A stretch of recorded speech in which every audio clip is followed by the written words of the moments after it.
Welcome to episode 28 of March of the Confederates. When we last left our group, they had just stepped foot back into the city of Silvery Moon after coming back from their trip to the old dwarven copper mine Anamir and having found their intended target, a cache of goods ferreted away there years ago by a thief. So they have now come back into the city. Um, we have LaFay, who shape changed into a common domesticated cat before coming into the city, and he's being carried by Anna. And they've just come inside the city walls. LaFay is concerned that there might be somebody waiting for him in the city. We shall see about that. They need to resolve this quest that they were on and see what's next on the agenda. So, with that, you guys have a ton of options in front of you. Throw it to you. Can I, if in the cat shape form, I can't remember. Can I communicate? So you cannot verbalize. So you verbalize like a cat, but you can pantomime. What's that? can Timmy's pan- in the well?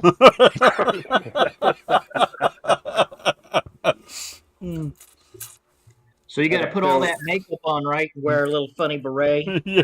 Do your pantomime. That's unusual for a cat, I gotta say. Yeah.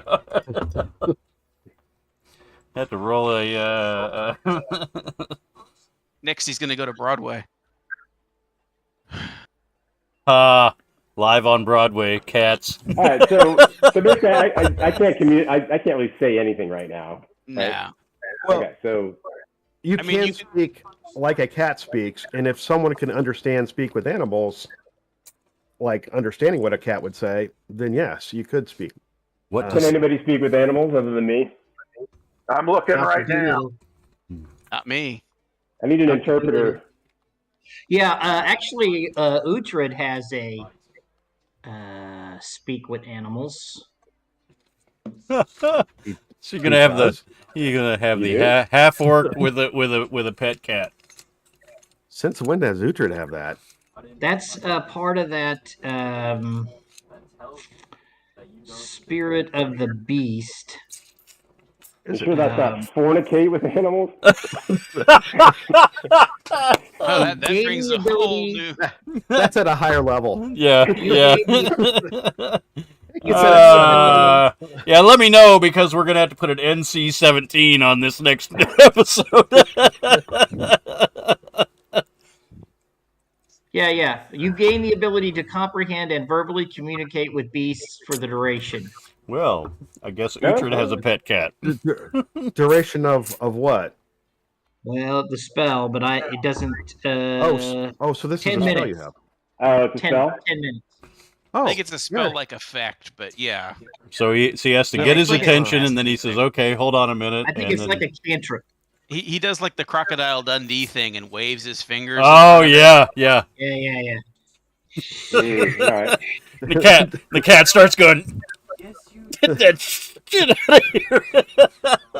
It's important. I need to tell you. Oh yeah. I you do also have then- beast. I also have beast sense. Mm, But I don't think that'd be effective here. That just lets me see through his eyes. So right. Right. Okay. Yeah, I've got Sadly, that I don't too. have prestidigitation to put a little red dot that moves around on the Yes. floor. All right. Okay, Well, so does that Ray is mean going to that? suggest that we get off the streets Yeah. before Yeah. things get too far. And I think that we are on the south end of the city somehow, which Yeah, I think puts us close to the dojo. Mm-hmm. Yeah.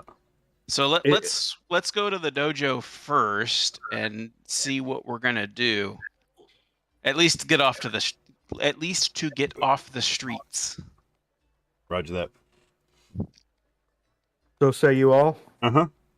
sure. Copy. Meow. All right.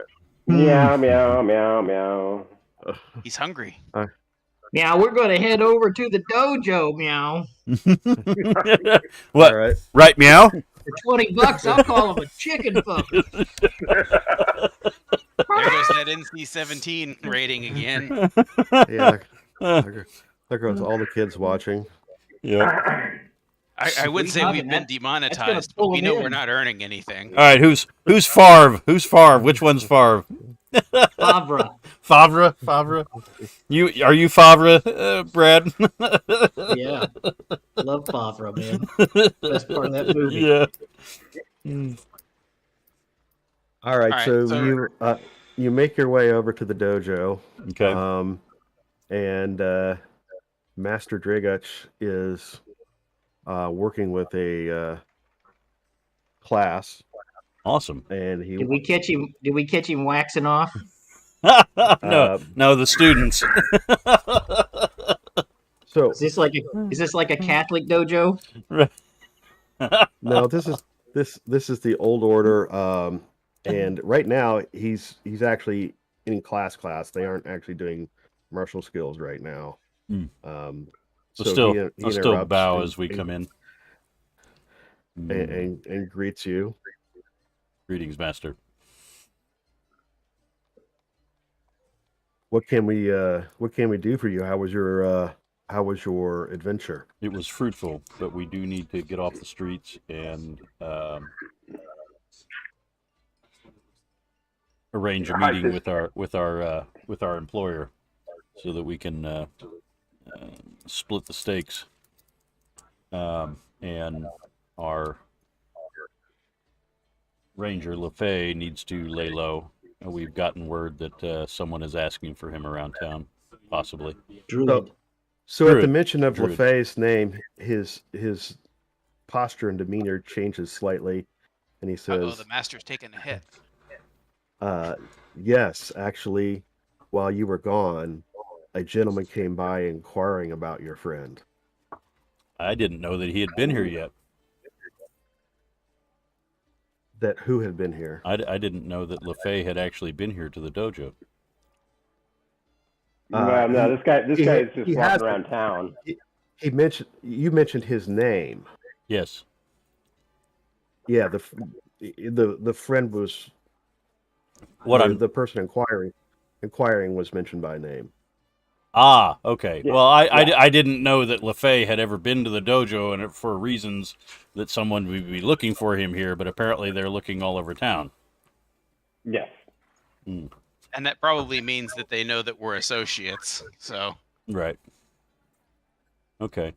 Well, if we could find a place for him to lay low for now, and hopefully out of earshot and eye shot of the rest of the students, since we do not know the how well we know any of the students yet. Any new students? Actually, we're up to 6 students now. But I mean, any within the last since that guy came in here. No. Okay. All right. Well, I'm anyway, gonna ask. go ahead. Ray's gonna ask if he has a description of the guy while everybody else gets LaFay off the streets. Mhm. Yeah, but he kind of answers your question with the question, who is this person and why is he seeking you? Well, we don't know. You would have to talk to LaFay, and we will have to do that. We will have to do that in private when LaFay is here. The Fae is there. He's in. Well, he doesn't know that. He's a cat right now. Right, so are you actually lying to your master? No, I'm doing this. Watch. I say we'll have to talk to LaFay and ask him that question when he is here, and I'll motion to the cat. All right, so he kind of gives a knowing nod. Okay. So what is this about? We will have to ask him. I can't remember what it was that Jason I've been said. led to believe that it's a matter of life and death, apparently. I would imagine he has a bounty on his head. Bounty. That's my understanding. I mean, I may have the story wrong, so I would encourage you to talk to him directly. My memory, it's been a while since we've played, so my memory is worse than Ray's. But if I remember correctly, he said that it was an assassin actually trailing him. Yeah, that's why I'm like motioning So towards. as I'm long as motioning towards remembering that another correctly. room. I'm motioning towards another room. Right. Let us adjourn. All right. Well, so he takes you upstairs to the dorm area, Okay. and leads the group there, leaving the students behind. He tells them to continue to work on their studies. They're actually studying herbology at the moment. Awesome. Got to make those potions. Sweatshops don't run themselves. Yeah. So he takes you upstairs into the dormitory area and leads you into a room, and closes the door and says, "So there is a bounty hunter looking for this friend of yours?" Mm-hmm. Do you want to make yourself known, LaFay? Yeah, I think that's fine. What's that? Yes. Okay. So LaFay's shape changes back into his natural form. Yes. This is my I to Drago. I motion that this is our associate LaFay. He is a druid of the what I don't remember everything. I'll let him introduce himself. This is my master, Drago from the Old Order.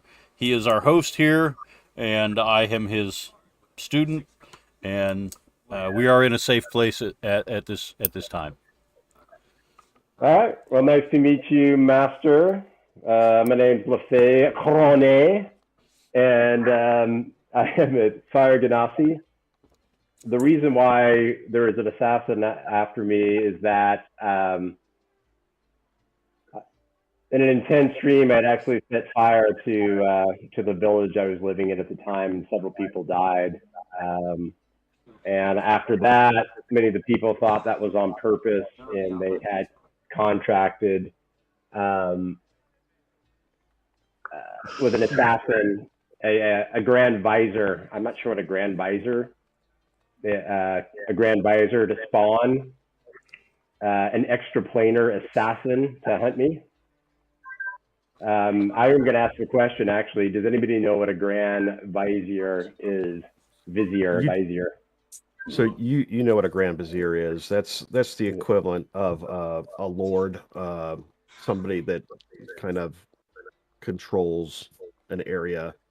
Okay. So he was the one that controlled my area. Yeah, he was overlord, if you will, of that area. They're in that part of the realms. They're called grand viziers. It's ostensibly the same thing. Okay. Be like a Walker Texas Ranger coming after you, I guess. Yeah, and I'm not sure what an extraplanar assassin is, but well, you are extraplanar yourself. So I would imagine it was from whatever house you are from, and they want to take you back either dead or alive, I would imagine. Yeah. Because he's wanted. Dead or alive. Wait a minute. Let me get my flashing lights again. Let's turn this into a Bon Jovi video. Yeah. All right. So yeah, that's basically the story of why there's an assassin out for me. However, I did flee to Silvery Moon because whatever's chasing me and cannot see him or get to him under the protection of the magical mythos of Silvery Moon. So I guess that's a question for you, Howard, is when I'm in Silvery Moon, and I should know this, maybe I cannot be seen by him. Well, in Silvery Moon, the mythals do protect against magical scrying. So you can scry within the city of Silvery Moon, but when you do, whoever you scry will know that. Right? So it's not a very safe way to gather intelligence, which is why there's such a thriving human intelligence organization in Silvery Moon. Which is why there's a guy walking around saying, "Have you seen this guy? Have you seen this guy?" Okay, so While we're talking, I'm gonna gesture to LaFay to sit down, and I whip out my disguise kit and start working. no? All right, so It's gonna be hard to disguise a fire Fiery. genocide. You know, there's nothing that a good application of ash from the fireplace Yeah. won't do to dull out some of that red. What's your Foundation is the base of that.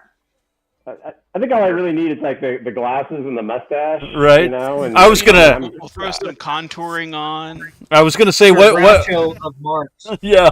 I was gonna say what's your drag name? Maybe we can do that way. So this is what you're trying to mask. Yeah. Yeah, you know, there's only so much I can do, but you know, I can work. The first thing, dark sunglasses. Yeah. We can work with this. It'll be fabulous. It's fabulous. Oh my god. You know, I can't disguise that he's a genasi, but I can disguise certain features. Start changing around some of the hair. You know, you don't mind if I buzz cut you, right? A lot can be done with a hair, or maybe a nice bun. Do you have to use oven mitts? So his hair is not actually on fire. He doesn't actually rake. yeah. Okay. It's an appearance, but it's not. It doesn't have any real material effect. I got you. Anyway, I figured that I've got at least a half an hour to work on him while we talk. So Yeah. and I do have a disguise kit. So All right, so you're going to attempt to, I assume LaFay unless he stops me. allows this. Yeah. Well, I would say if Ray's able to make me look like something other than a fire genasi, that would be good. Otherwise, I may not be able to do that much, but at least I can make you look like a different fire genasi. Well, how about a big flamboyant hat? I'm not joking, but you know, a big hat. Well, I don't I have know. a feeling though. I mean, any fire genasi Or a hood. Walking around Silvery Moon is probably going to be suspect immediately. So Yeah. I'll do what I can do. Hey, what about a ninja outfit? Your natural appearance does not lend itself to stealth. How about a ninja outfit? So I should say, in your brief appearance here, and for those of you that have spent any time in the city, you've not run into any other genasi while you're there. Right. All right, maybe it'll take me a little longer. I'm gonna need some hot water, some pot ash. Yep. Someone give me a scoop of horse dung. Yep. No. does anybody have like a big Obi-Wan Kenobi robe? That's what I was going for. That's what I was thinking. Yeah, I mean that's You probably can my just best walk around bet. saying hello there. Get you a poncho and a wide brim hat, and you can just be the man with no name. All right. Well, yeah. So I guess looking at your kit, Ray, if in my discussion with you, if you do not feel that you can make me look like anything but a fire genasi, then I would say it's probably not worth the time. I don't know what you have, but You know, the description is pretty vague. okay. All of the toolkits, the description is really vague. I mean, if we It could, is a pouch of cosmetics, hair dye, and props to create a disguise to change physical appearance. put a mask on him, like some kind of mask, you know, even if eyes it's wide shut kind of thing. something. I mean, even if it's kind of silly. I have this jaunty eye patch. Yeah. And I place it on him. Well, yeah, I mean, what I would like to do is, and I'm okay with the disguise to make this happen, but I want to get someplace we feel fairly safe to kind of hang out and discuss. Well, we're in the dojo, so we're okay. So I mean, reasonably safe. at this point, he doesn't need to go outside. That's the big Right. thing. Well, But I'm trying to make it so that he doesn't have to stay in the Right. dojo. I think what we should do is to discuss a trap for this assassin and take him out. So you're willing to be bait? Yeah, I mean, I think we need to, maybe somebody needs to go out and claim they want the bounty and draw this assassin in into some kind of trap, and we'll take him out. Well, getting rid of the assassin is an immediate fix, but it is not going to take care of the issue. They'll just send more assassins. So, Ray, based upon your discussions with people who shall not be named, you know that kind of work is not allowed within the city limits. Correct. What? So they will assassinating an assassin. So they will doing assassinations in general. So what they will do will just say that they are trying to apprehend you, is what they will say. And then if an accident befalls you.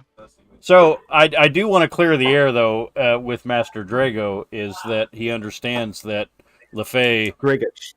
Dragich is that he understands LeFay has been a help to our cause, and that he will continue to be a help to our cause, and that the Order, if he so chooses, will shield him. Maybe I need to have this conversation in private with Dragich. Probably. But I would ask the Master's permission. Is this okay with you? All right, roll persuade. Okay. And I've definitely explained to him that what happened was an accident back in my village, complete accident. I gotta go. I'm an innocent man. Persuasion. Oh, not good. Okay. But I will use my, if I have to, my aspect of the dragon. Okay. How's that work? Let's see. If you fail, you're allowed to re-roll, if I recall. Yes. Presence of the dragon. There we go. All right. So this is attributes, persuasion, at normal. Or do I get advantage since everybody else is here? I don't know. It's my master. I don't feel like I should get advantage. No, it's normal. The DC will be adjusted according to your relationship with him. Okay. So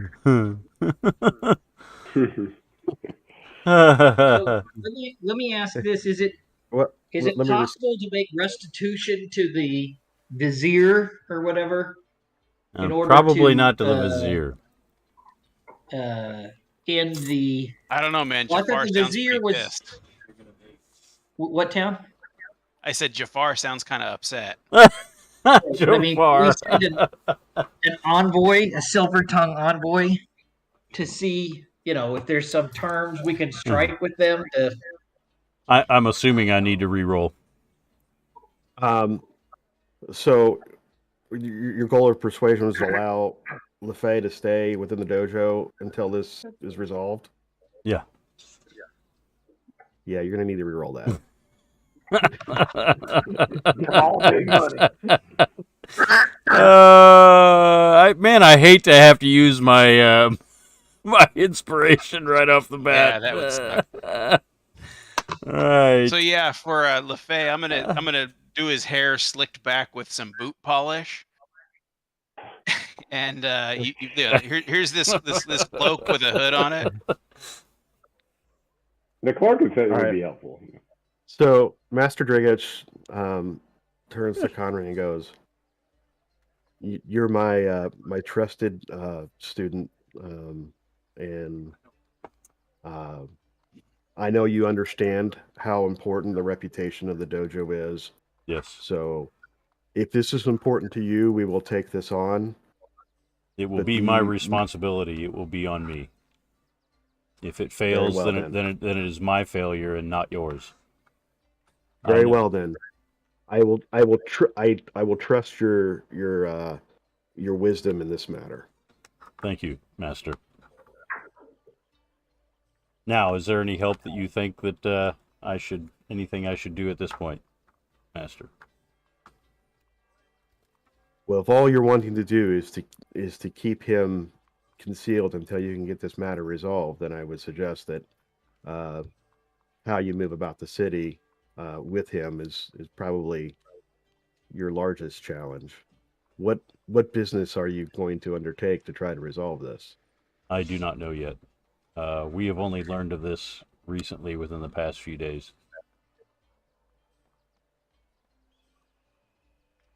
Very well. Well, my primary concern is going to be the safety and well-being Of the students in the dojo, and yes. in the dojo. But as long as his presence here is not disruptive, he will be welcome. Yes. Yes, Master. Thank you, Master.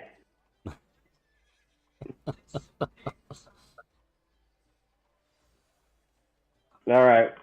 So make sure you mark your presence of the dragon as used, because you have to take a long rest before you can use that again.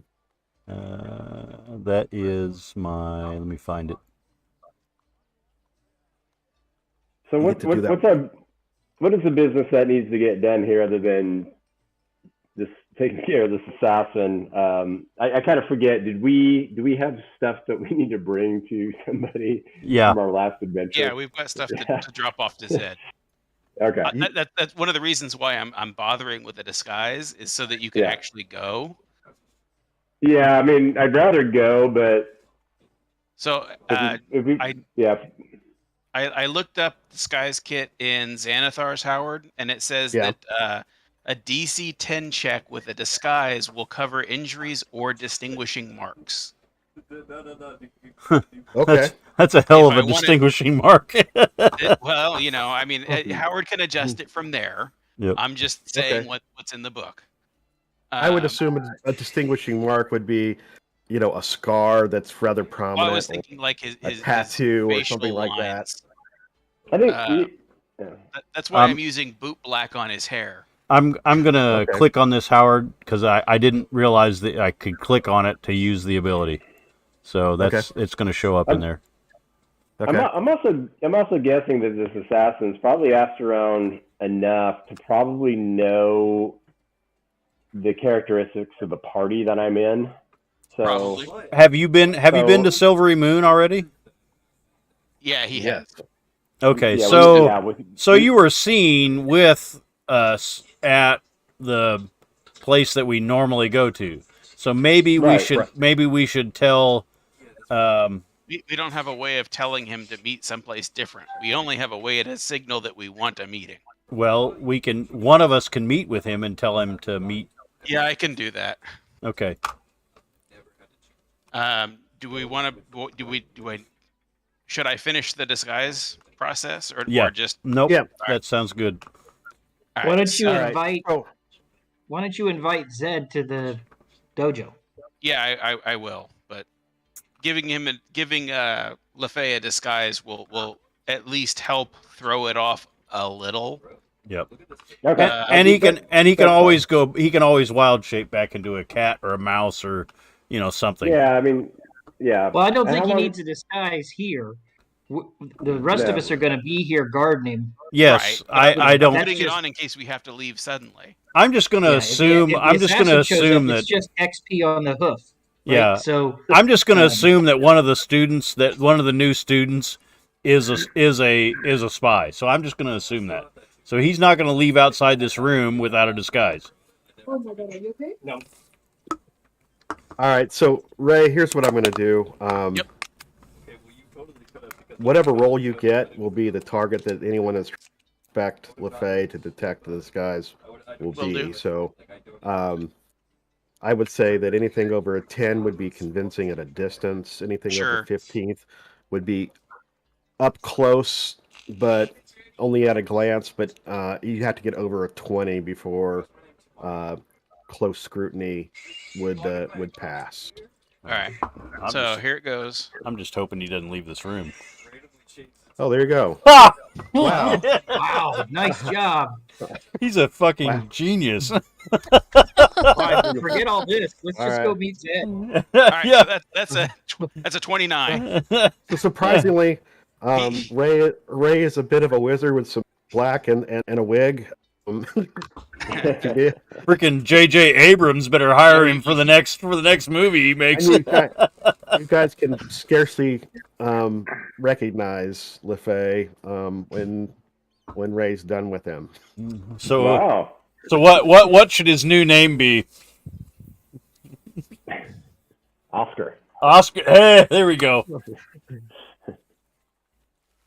All right, great. Well, so I guess if it's a disguise, if I do not look like me, then I think maybe I think with this role they almost have to do a cavity search to know that it's you.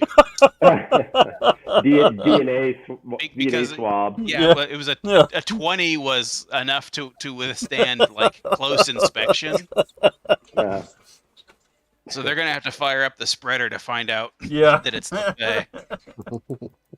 Okay, so do we want to go back to the tavern? Is it That would be as long as we don't have anything else. That would be the next stop. We could drop off the skins. Yep. On the way. Sorry to interrupt, but I think before we leave, though, we should probably think about what plan we might have if the assassin approaches us, or what are we going to do? Are we going to just Uhtred suggests we kill him. I'm not. Yeah, I mean, I'm kind of. I'm definitely going to throw out that smack him with a large hammer. For us to kill him in town, it has to be very clearly and witnessed by multiple people that he was the attacker. And even then, even when he is the attacker, the guards and the law will not take kindly to us having a fight to the death in the streets. What if we try to do our business and then come up with a plan to draw him out of town, and then take care of business out of town? The guards wouldn't have anything to say about that. You're right. So, I mean, I think let's go maybe take care of business at the tavern, and then we'll work a plan when we're ready to leave to try to draw him out as we leave, and then ambush him. So,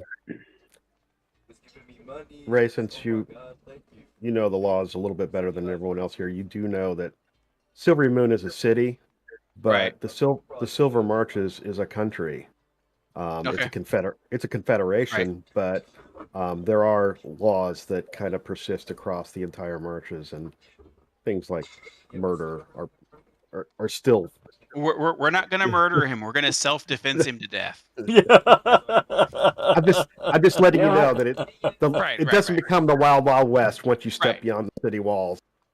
No, but if I appear as me and he tries to assassinate me and we take him out, then that's self-defense. We're going to aggressively assert our rights to survival. Yes. Uhtred's just going to kill him. Well, that's defense by Uhtred. Yeah, it's defense by Uhtred. Okay, so why don't we go ahead and make our way to the tavern and. Sounds do you have any Matt, do you have anything further to say to Master Dragich before you leave? Is there something I'm forgetting? Am I missing? I'll throw out, just because I've been living at the dojo, so I assume that I am at least an acquaintance of the master. You are. And during just as an aside, as I'm working on LeFay's makeup, I just tell him about the story about how we freed 2 dwarven souls from eternal torment. That's got to get us some points. He says that is a good thing you were doing that you have done for the balance of golly, how to say this. The yin and the yang, the ebb and the flow. You've restored some level of balance to story, right? And that is a noble thing that you've done. So I will tell him that I don't need any credit for this, but Connery did help. So unless he objects, I think that the public credit, if there is any to be had, should go to the dojo. I prefer to be low profile.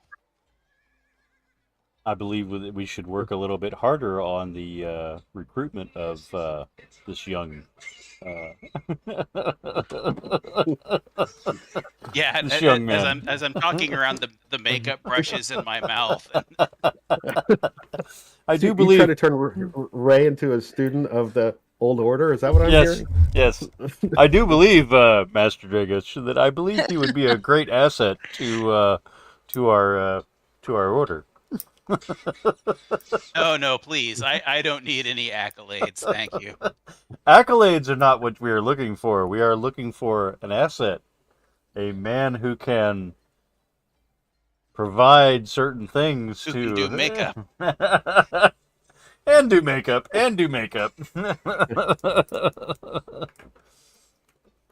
I think you sell yourself short, Ray. Is that a short joke? Could be. My goodness. He's sensitive about his height. That's a huge throwback to a game that Mike and I were in when I played a dwarf. Actually, I wasn't in that game, but I knew about it. Oh, yeah. Felden Deep Axe. Everything was a short joke. At least he made it that way. Master Dragos says, perhaps then a visit to the Vault of the Sages to share with the sages the story of the dwarves would be in order. What an excellent suggestion. I like that. Yes, absolutely. Are they open? They open. Are they open? Are they open for business? 7-Eleven. Yeah. They have their summer hours right now. Yeah, it's like a coffee shop. You get whatever grind is on brew and right. And tell your story. You get free celestial wire. You get the code for the Wi-Fi. Yeah. To speak to the other side. After a while, they come up and tell you got to order more than one cup. You've been here for 3 hours. Yeah, you've been here 3 hours. Wrong store. The master also says, perhaps it would also be a story that the bards at the Felucon would like to hear. Ah, that is true. That is true. Absolutely. I believe we've already got a bard who was going to be wanting first crack at the tale. Yeah. Is that not correct? And I look over at Anna. This definitely would be a feather in your cap. Well, I'm not a playwright. But you are a great show. Yeah, you are a great singer though. You play the lute well. She's an acrobat. Is that right? I thought she sang too. She does sing, but I think acrobatics is her primary performance mode, right? Then I guess it's a performance piece. The performance it's an interpretive dance about the love and loss of two dwarven brothers. I don't know how to make a dance for dwarven or miners. dancing. It's very Cirque du Soleil with a lot of scarves. The dance of the dwarven copper miners. That's right. Yeah. It's a lot of this. Right. Some drums. Yeah. Some headbanging music to go with it. Yeah, I got it. Yeah. I got it. For the fall down the pit, she gets suspended and does a little aerial Yeah. show. Has those like ribbons, you know, The just like scarves, yeah, totally. Little rhythm gymnastics at the end to symbolize that their souls are departing. a little tumbling, We'll have a little tumbling Right, and a right. fall, Exactly, yeah. exactly. And the mount, It's touching just describing it. Tear to my eye. Yep. Tear to my freaking eye. yeah. All It's so, right, very good. That's so Any wonderful. other business with Master Drigich? No, but I I thank don't you. think I have anything for him. No. No, All right, very good. we thank you, Um, Master Drigich. So, are you headed across the moon bridge to? Well, we're gonna drop off the displacer skins on the way to the same place that that I took my bat leather. Between myself and Connery, we should be like we've got our punch cards filled out. Right. We're gonna have a Batman suit. I'm working on it, man. I'm working on it. All I can I've think already of. got the cape. Alright. I've got the cape and hood.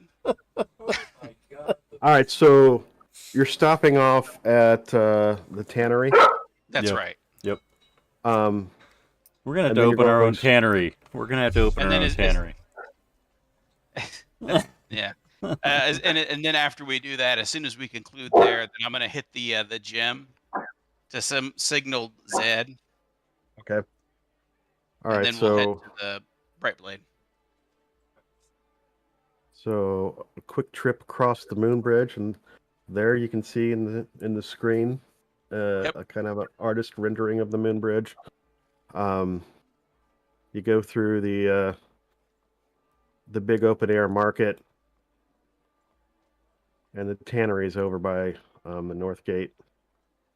I'm definitely gonna keep an eye out, and I assume Ray is too, for anybody who's kind of counter tracking. Tailing. Yeah, counter tracking. Okay. I can assist somebody. Doesn't the squirrel usually meet us before? Nah, not always. Not in town. Okay. Or at least it never has before. Okay.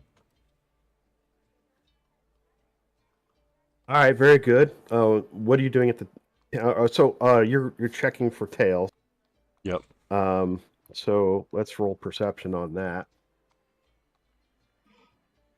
Do you want 2 rolls or just a roll at advantage? Let's do one for the party at advantage. All right, you want to do that one, Matt? Okay. Since you're working as a Well, team. what This about- is What about Perce- Ferris? Didn't Ferris? Wouldn't he have a pretty high perception skill? yeah. I'm not the high perception guy. That's the wrong guy. Wrong game. Wrong I think camp. that's you. I think that's you, Ray, Alrighty. or somebody else. I don't So know. perception at And plus- advantage. I have a 12 as my passive. +2. I've got a +5 perception. Yeah, that's who we need to do. Oh, you should be letting the druid do this. Yeah, that's what I'm saying. Yeah, the druid needs to Alright. do this. The city's bustling. It's a nice fall day. And you went right through the market and tons of people. You guys are kind of an odd looking group. You do have a massive half orc in your group. You need to Let's stoop. draw You looks. need to stoop a little What? bit, Uhtred. Maybe that'll help. Never mind. What kind of disguise can you put on him, Ray? Yeah. Make him appear to be a draft horse, perhaps. Yeah, I was gonna Yeah, say. that's what I was. Do your magic I on was him, thinking, Ray. I was thinking manservant. Manservant. He's gonna be like, There, I could there are disguise him as a golem. yeah. there are half orcs in the city. They are not unknown. They tend to be manual labor that works down along the docks. So you don't very often see them in more distinguished parts of the city, but they're there, and half orcs and orcs in general are not very well liked. So they always draw looks and occasional sneers. Help, help, I'm being repressed. Yeah. It's the tyranny inherent in the system. Mhm. For Uhtred, that would actually probably work to his disadvantage because people would show up to kick his butt. Yeah. Green lives matter. Green lives matter. I'm being repressed. I'm being repressed. XP on So, the hoof. Yeah. to say that people are looking at you going through this would probably be what you would expect anyway, but you don't notice anyone in particular hailing you or actively surveilling you that you can. Any long-haired beggars that kind of look up? Huh? Any long-haired beggars that look up? Long-haired beggars. Yeah, you know the Oh, but you there's know that one with bald one over there. with the beard and the just look disheveled. They like paying more attention to us than Everyone pays more attention to you as you walk through that town. You guys, It's your fabulous pants. It's my pants. Yes, it's my pants. We are not low key. I mean, you're talking about Silvery Moon, also known as the Gem of the North. It's the cultural center of the North. It is a very refined city that has a university and its famous library and its center for the art. So they should be open. They should be open to people like us. Come on. What do you mean? A group of ragtag adventurers. It's gonna draw looks. They just are. People are gonna notice. All right. Yep. All right. You arrive at the tannery. Yep. What is it? What business are you doing there? What we always do. We killed something unusual. Okay. In this case, you're talking about. So I described the beast, described the fight. You got to give them a little background information on it, and then just let them know that I'm looking for it to be cleaned and cured. Don't want it to go rotten. Which pelt are we talking about? These are displacer beast pelts. Okay. All right. You can handle that, right? So you're gonna have those tanned. Yep. Yep. These are Very magnificent. good. I mean, what a specimen here. This is awesome. You should. But leave the fur on for now. Yeah. We just want it cured so that the skin doesn't rot. Okay. Have you handled All right. displacer beast before?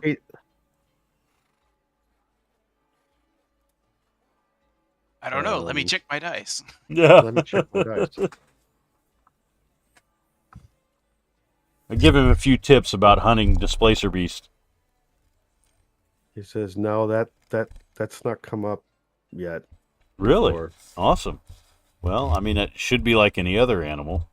Right.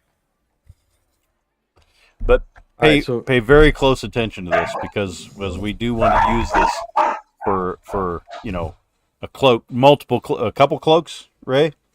Well, it depends on Howard. Truly. Yeah. We skinned 3 of them. Okay. So There were 2 beasts. What do you mean? Was there? Oh, I thought there were 3 of them. It's There been a were 2. while, Howard. Yeah. So we skinned 2. So I'm hoping that. And we rolled really well. I'm hoping that we can get at least 2 cloaks out of it, but that's entirely up to Howard. Yep. Okay. All right. It doesn't say how many skins to make a cloak, so. He says this is going to cost a little bit more than normal, but he'll get to work on it. Sure. All right. And I had some other things. Let me see here. Let me find Connery it starts shaking out his bag of skins. I had bloodhawk feathers, harpy feathers, harpy talons, harpy tongues. He's got a quilt full of feathers. Yeah.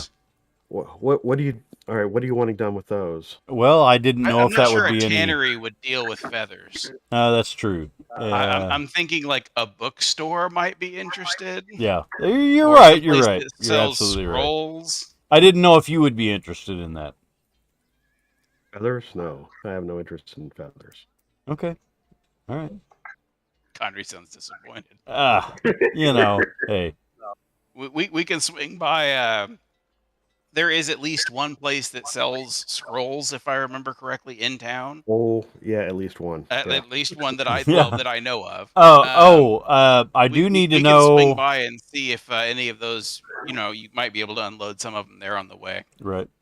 Since I know that I know we've talked about it before, but the area has been beset by hobgoblins, goblins, all that. I know that they take money for scalps. I do have hobgoblin scalps. That would be the guard post. That'd be the guard post. Okay. All right. The tannery is not going to care about your hobgoblin scalps. All right. I didn't know there was a. Where did you see that there was a bounty on hobgoblin? I thought we had discussed that before. Well, forgive my failing memory, but I don't have a note on that. So all right, we do hit there. There is a price for it in the Monster Hunters Compendium. okay, I think that would depend on the area and. Well, I know this area has been under siege from such. So I'll tell you what. Let's walk through that one-on-one. Sure. It's not a whole lot. It's some. I mean, it's just. Yeah. No, that's fine. I'm doing my part for Silvery Moon, and I want to turn that in. Exterminating duty. Yeah. I want it known that the order is doing its part to eliminate the scourge of hobgoblins. Got it. Yep. So all let right, let it be written. We'll do that in a one-on-one session. Sounds good. Any other business at the tannery? Nope, we're good. Not I for think me. we're good. I don't think we got anything else.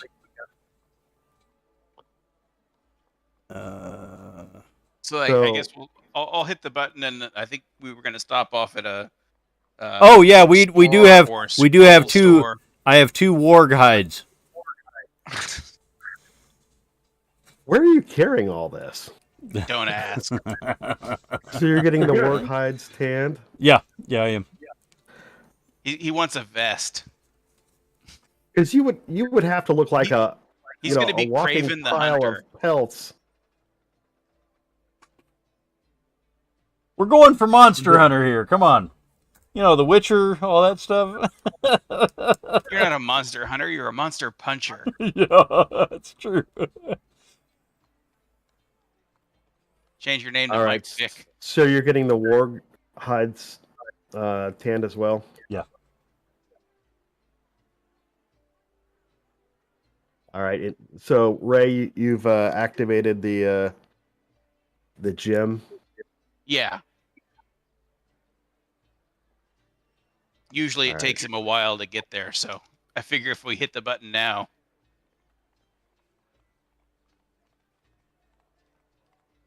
All right. You make your way through the city. It is busy and bustling, as I say. It's a nice weather day, and people are out doing lots of business. Mm-hmm. And you head down to the wharf area. We can pull up an image of that if that sets the mood appropriately. Does anybody want a longbow? Too dull for me. All right. I'd like to, when the time is right, I'd like to go try to sell that, just get rid of it.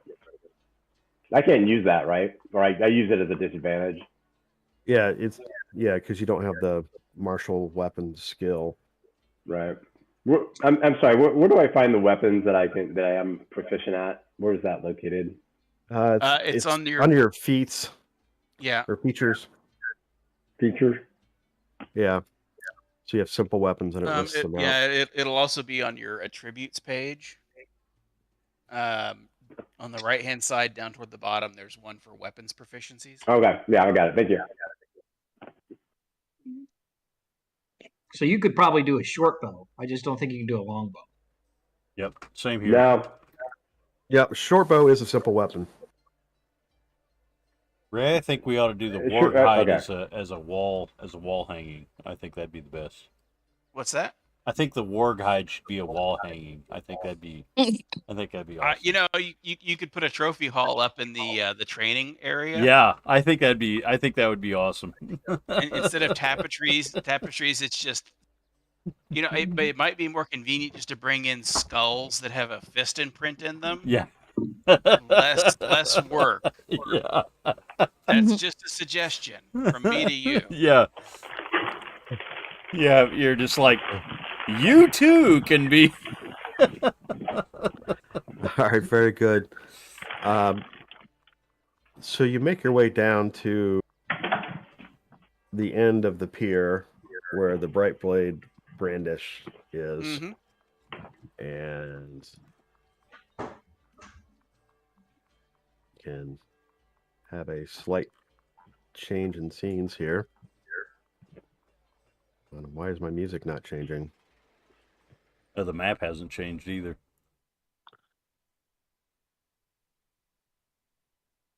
There we go. Oh, yes.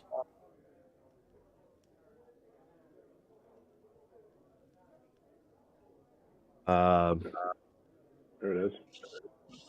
You got the game paused still. Oh, indeed I do. So it's midday. People coming, going. It's very popular place with the workers along the docks. This is the place where they usually grab their meals during the workday. So it is busy and bustling. The smells of food cooking and Oh, he's already here. Well, because we pushed the button ahead of time. Yeah. So surprisingly, when you do get here, Zed and Max are in the tavern, looking expectantly. For once, we didn't wait to push the button when we got here. Right. Is that the bouncer? Yes, that's the bouncer. I nod at him. Is that the usual barmaid? Yes. Okay. Didn't you take a vow of celibacy or something? Why are you checking out the barmaid? No, I did not take a vow of celibacy. I'm sorry. Common misconception. It's common misconception. Yes, I am not a Jedi Knight. I am sorry.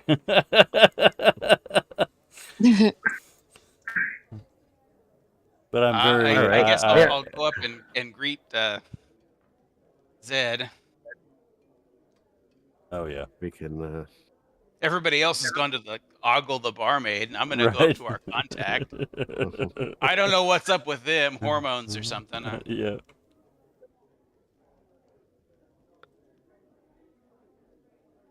I'm going to hit the bathroom real quick. Sure. Hey, Howard, quick question for you. I've noticed that my character sheet in the game in Forge is not synced with D&D and Beyond. Okay. Can I sync that, or can you sync it? Well, is what in D&D Beyond correct? I sure hope it's correct, because the other one, the one in the game, only shows me of having like what was it, 3,025 XP, and the one in D&D Beyond is showing me at 6,226. All right, so. And then I also notice I'm missing a Yukawa in the game that I have in D&D and Beyond.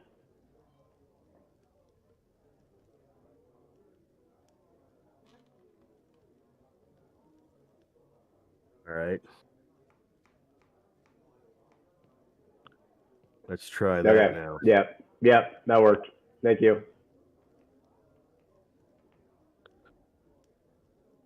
All right, so Ray, you've walked up to Zed and Yep. And said what? What did you say? I just said greetings and well met again. We bring news of our job. welcome back. I'm glad to see you're all here. It was interesting. Shall we discuss it? Yes, let's retire to our Our more- normal room. Is Zed gonna buy a round? He usually does. Okay. Yeah, he goes over to Benlin, the bartender, and says, "My companions are now here. We're going to go to the private room in the corner. If you would send some cheese and wine and bread, so we can refresh ourselves as we have our discussion." Benlin gives a kind of gruff nod and starts to prepare all that food. And Can we get some ale too? I You- think you that have- was part of it. Okay. I heard wine. I didn't hear ale. Oh, sorry. ale, wine, refreshments. Yes. Don't mind Oscar. He's new. Yeah. Don't mind Oscar. Very good. He does look very curiously at LaFay. LaFay's not in the room, by the way. He is not. Uh, Exactly correct. LaFay is not in the room. You have it But exactly right. LaFay has left the room. I was more referring to Jason. He's still standing outside. Okay, I'm coming in. Oh, wait. There we go. Now for some reason, Uhtred's making a. Yeah, where's Just Uhtred covering going? Just covering the door. It's not that big of a room.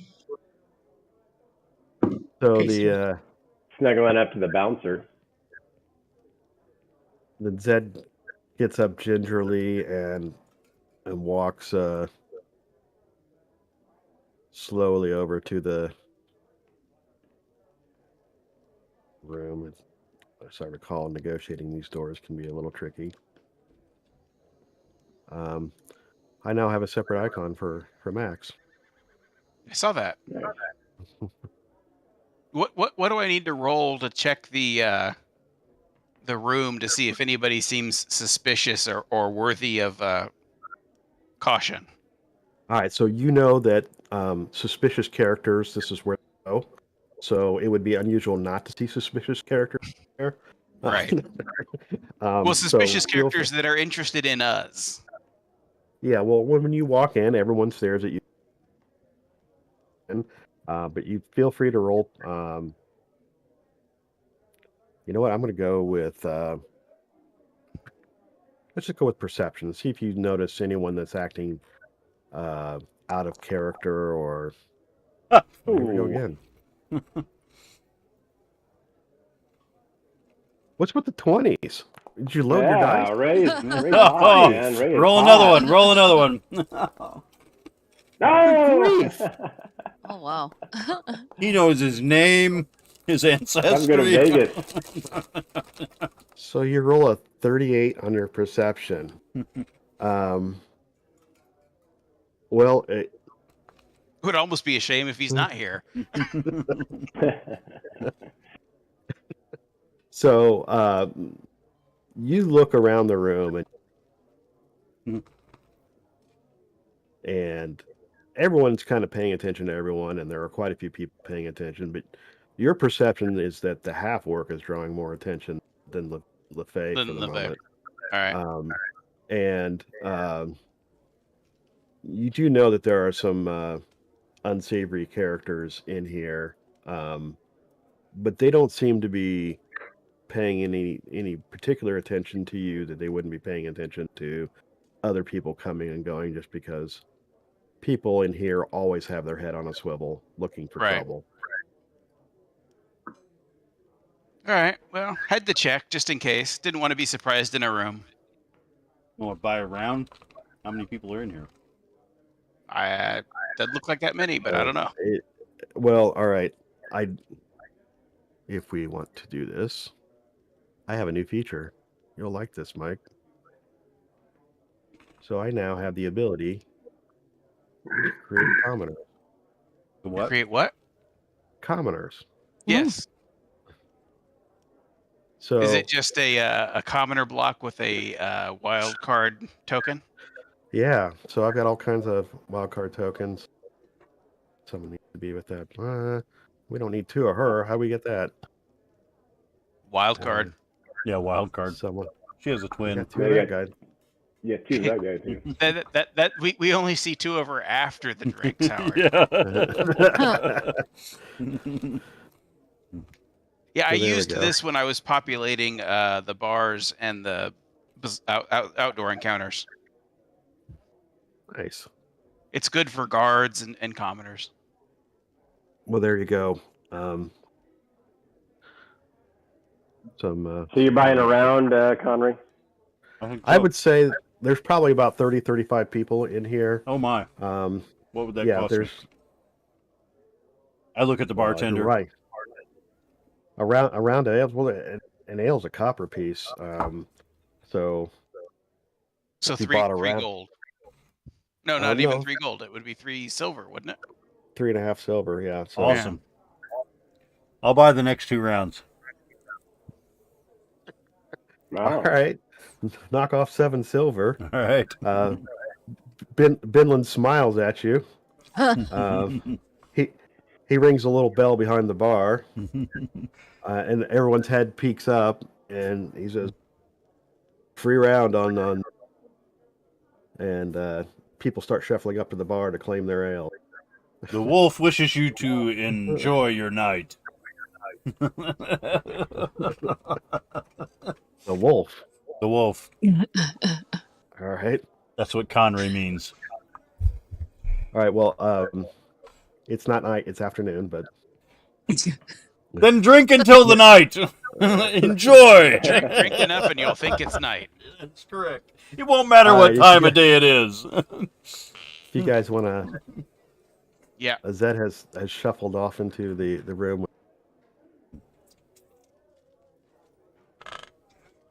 I'm having some trouble with my icon, so if you could move her, Howard, that would be great.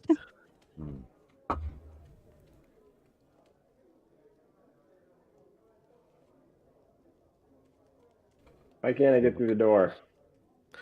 You gotta go diagonally. Yeah.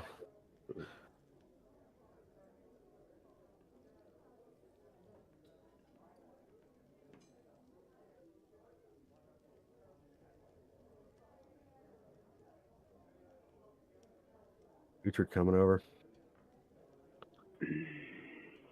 So it's a little cramped and cozy in here. Oh, I keep forgetting that he's in the corner over here. Okay. Can we not move on to the bar stools? Okay. If well, our they don't stools line up. with the grid. We'll survive. All right. Unfortunately. So in a couple moments, the friendly barmaid comes in with a tray full of drinks, cheese, bread, sets it on the table, smiles, and exits and closes the door on her way out. Then Zed reaches into the folds of his robe and pulls out the cone that he sets it up on the table, says a few words, and as he does, the den from the bar beyond fades into nothingness, and you guys are in a very quiet setting now where you can hear almost every breath that everyone's breathing. And he gingerly sets his staff down and eases onto one of the stools, and Max, being Max, hops up onto the table and helps himself to the cheese like he always does. And so he starts to speak, and then Max turns around and hops back onto Zed and gets up into his ear Uh-oh. and says something. And then Max kind of looks around a little bit. And Just a second here. Do we get to roll perception again on whether or not the Max is other than a squirrel? Obviously, we know he's not a squirrel. Uh, The squirrel is the mastermind. You know that Yeah. familiars, you know the way that familiars work is that they truly are just representation of an otherworldly creature that takes the physical form, much like the ranger's wolf is not truly a wolf. Right. Most familiars are not truly the animal that they are. Okay. They're so you would not expect them to be a real squirrel.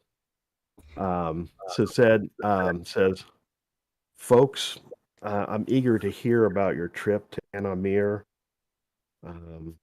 But despite my helpful device here, I'm afraid our words will not be entirely discreet. Isn't that Entirely right, my what? late? Discreet. Okay. What was the last part, Howard? And then he says, "Isn't that right, my lady?" And he turns Uh-oh. and looks over his shoulder. Roll initiative. Everybody? Everybody rolls initiative. Oh. Where's the combat tracker? Yeah. I got to put you all into. Oh, I guess I. Oh no, it took it.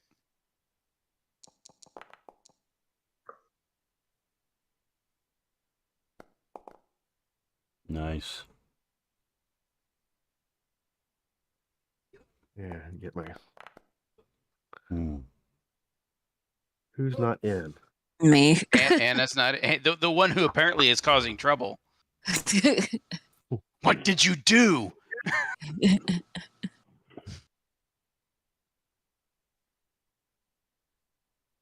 She was the assassin all along. Yeah.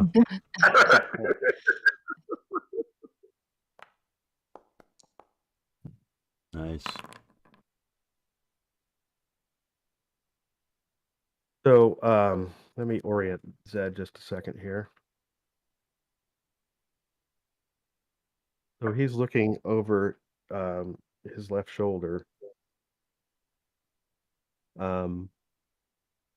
So, like in this corner? Something like that. Connery, I'm sorry, Aaron. I don't have an initiative. Yeah, I'm trying to get back in the game. Can I roll your initiative? Yes, please. I almost always roll you to go first, but not this time. Connery. Yeah. Did I get taken out of combat? I Because I did have an initiative, and now I'm not on the list. okay. No. Do I see you on the you remember list. what your initiative was? I don't. I see it as All right. 22.1. That's me. That's No, Ray's 12.16. Yeah, that's what he is now. Yeah, it is now. Connery. What? You see Zed reach for a wand. Oh. What do I see as far as perceived? Like he said, You he looked over his shoulder. Which shoulder? his He left was looking shoulder. over here. His left shoulder. Yeah, All right. I'm gonna move here. it's not all. You got to get on the table. Yep. And do I perceive anything there? You can take an action to roll perception if you want.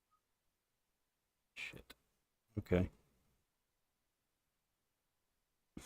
So whatever your passive perception gives you is what you see now. If you want to actively look for something, you can do that.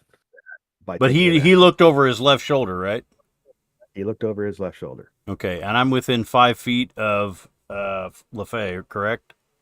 You're within 5 feet of practically everything in that room. Okay, Come on, so I'm asking that because of my abilities. Okay, whose right. role is that? That was. That was So a I'm back belated in. roll for Anna. Yeah, I'm back in. All right. I'm going to hold my action for being able to see anybody and attack whoever is. He's reaching for a wand, so I'm assuming it's it's a bad guy. So I'm going to hold my action for being able to see somebody. And Okay. he looked And over his left shoulder. What will your action be if you do see something? I'm going to. Your trigger event is that you see somebody. Then what happens? I'm going to neutralize my target. Uh-oh. You're gonna attack whatever you see. I mean, unless he's holding for a wand, so I mean, I'm assuming it's a bad guy. So I'm gonna, punch, kick, hit, bite. I don't care.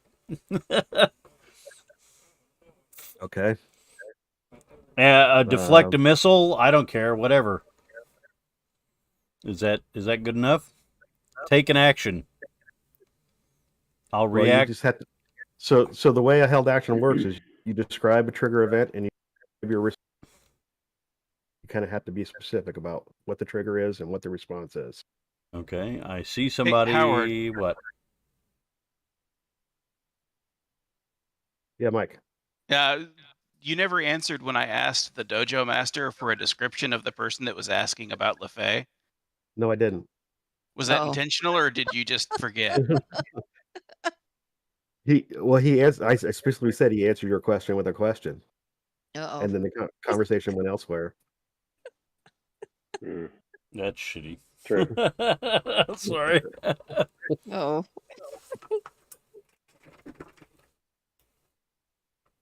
All right, so Matt, you were about to describe what your trigger event was. Yeah, I'm gonna engage and grapple whoever Grapple. I'm gonna grapple. All right, you're gonna grab. If you see somebody, you're gonna grab them. Yep. Got it. Ferris. The monk hopped up on the table and seems to be coiled, ready to act.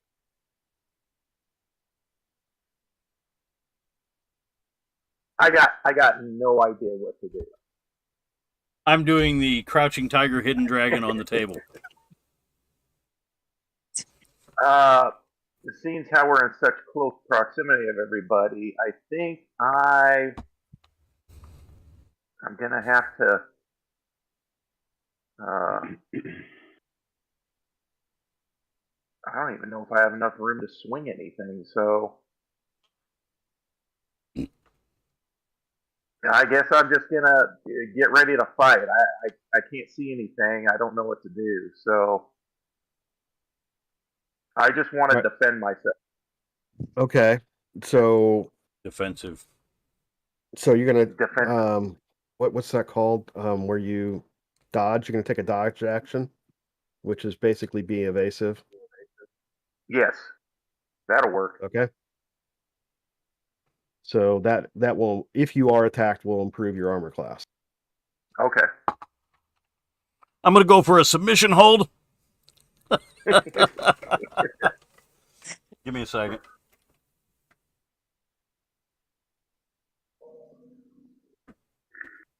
All right.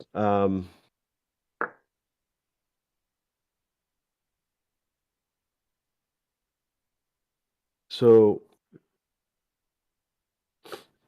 Zed puts his hand on his wand but doesn't draw, and says, "What's your business here?" And takes no further action. Right?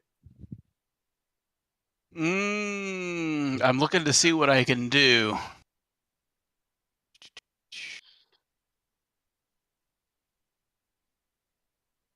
Well, I'm not going to try and grapple like Conray. No? No, I'm going to pass on that one.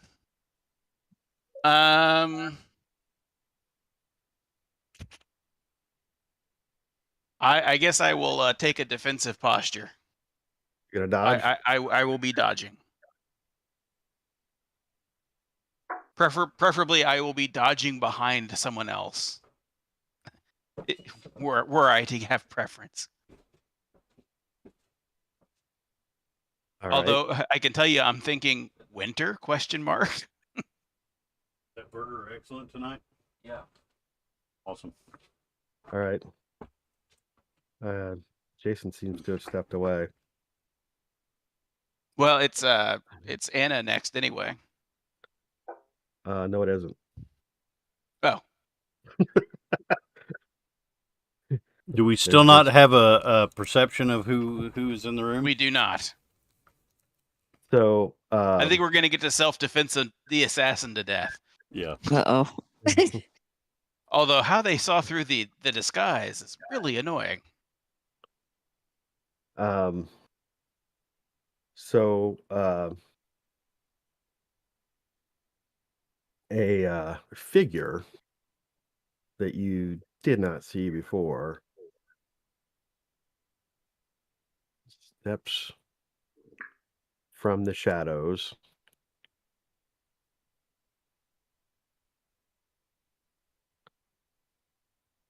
She's got a hand on a rapier. Mm. And what? Who just drew a That grid? I was on the wrong button. I was like, no. I was trying to zoom in, and it got exciting. And she says, "Settle down, old man." Premature.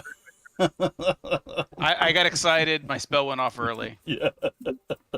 Where is she Um, in the room? I believe. Yeah, there she is. She says, "Settle down, old man.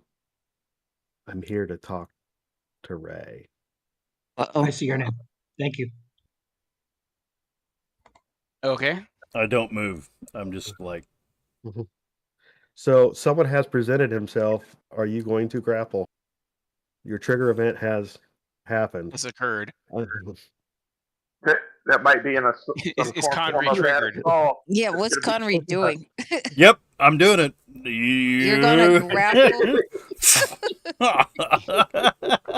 It's like that frilled lizard, just be like. He just says, "Thank you, God." I'm gonna grab. All right. Show us on the doll where the Get guy her, from Ray. the dojo touched you. All right. Matt, I guess we're rolling here. Yep. I used my dexterity, correct? Against. You have to roll a 2-hit, if I'm not mistaken. Okay. But I used my dexterity instead of my strength. I do not know. You want to look it up? Look up how to grapple. Well, I mean, due to the way that my character is set up, he uses dex instead of strength.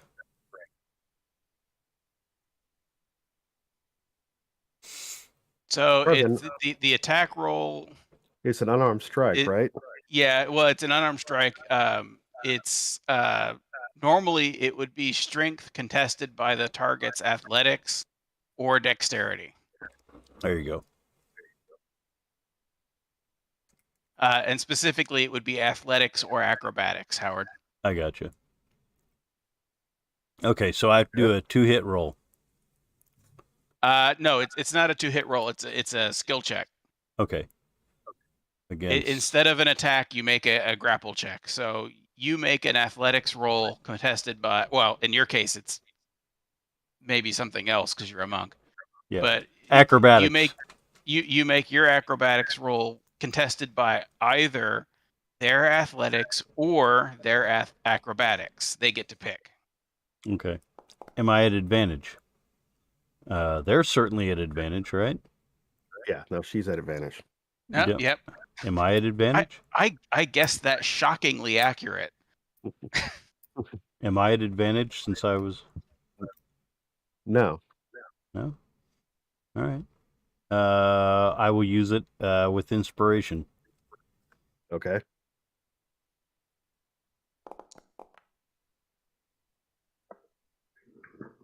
He is just too quick for you. Ah. She's too much of a woman for you. That's good. All right. You reach for her and she just sidesteps the attempted grab. All right. So I just kind of move my posture around. Did you hear? All right. I can't say anything because it's not my turn. LeFay, the the monk has hopped up on the table, tried to grab a serious woman who appeared from the shadows of the. She slipped out of it. All right. Oh, maneuver around. Oh. And she had said she's here to talk to Ray. The woman said, this mysterious woman said she's here to talk to Ray. Yep. She should have Okay. done Said, it. And she said, "Settle down, old man. I'm here to talk to okay, and then Anna, what was Anna's action? He hasn't taken it yet. Ray." I'm Isn't sorry. she before me? She is. My mistake. Anna. Okay. Well, I'm just going to hold my action right now since she said she's here to talk to Ray and not kill him. So if she makes some kind of what is that called? Some kind of attacking gesture, then I will try to viciously mock her, but otherwise I'm just going to hold Right. off and see what she does. So if she takes some sort of threatening action, you're going to mock her. Yes. I still get an attack of opportunity if she does something. If she moves. Maybe. Maybe. And I'm willing to bet that she has cunning action. All right, LaFay. Everyone's looking tense. Everyone's got hands on hilts. Okay. I'm gonna hold action if I sense any that she's threatening or attacking any of us. I'm gonna hit her with Scorching Ray. Yikes. And, okay. and I'm gonna. A very small room. I don't know if Scorching Ray is such It's a a good small idea. wooden room. I think we're gonna scorch Ray and everyone else. Yeah. And this is how he got. This is how he got an assassin chasing him in the first place, right? Yeah.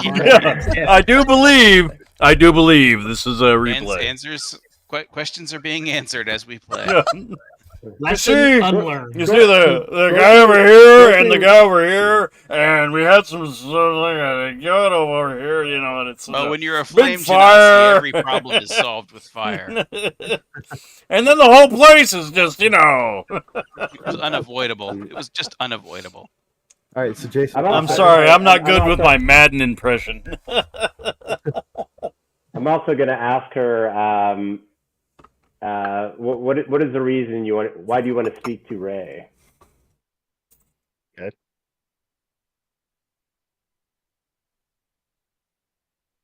Any response? She can't respond right now. We gotta go it's around not her turn. No. Okay. Okay, that's it. That's why I haven't said anything either. All these things are kind of somewhat happening simultaneously. They're being resolved in Okay. Seconds. Yeah. So you're holding an action. If she acts hostile, you're going to torch them. Got it. We're looking like the scene in Reservoir Dogs. Everybody's like, "Oops." The other thing I say is I suggest everybody step away from her.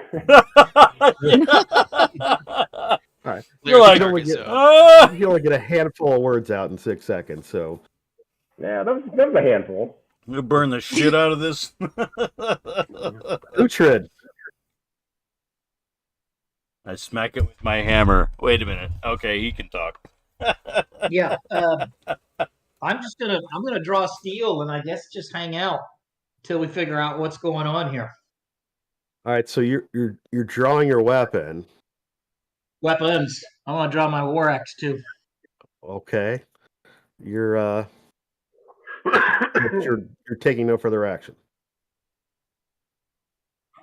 Well, that's like I can use like 10 feet of movement for both of those things, or each of those things, right? And then I'll just hold my action. If she attacks somebody, I'll attack her. But okay. A whole lot of smacking here. Do we see anything out the window? Only what you see out the window. Nothing. Conray, top of the order.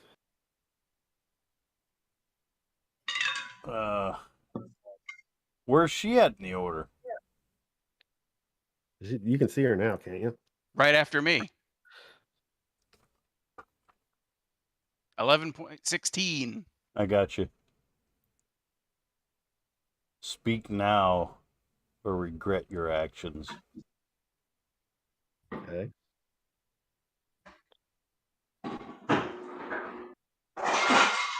So I assume this is a spontaneous utterance. You say, and you take any actions or do anything? I hold my action for her to move. If she moves so much as a hair, if you move so much of a hair in the wrong direction, I will unleash my fury.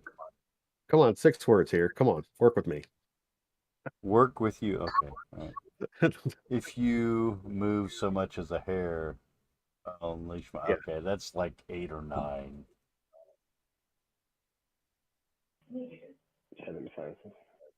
right. I think I made my All right, you start down the road. If you move so much and then kind of trails off. Okay. What's your held action and speak what's the trigger plainly.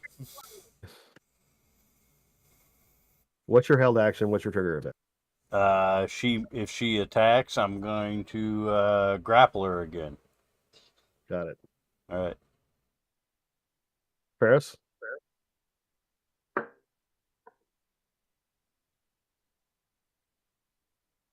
I'm just gonna yell at her, "What do you want?"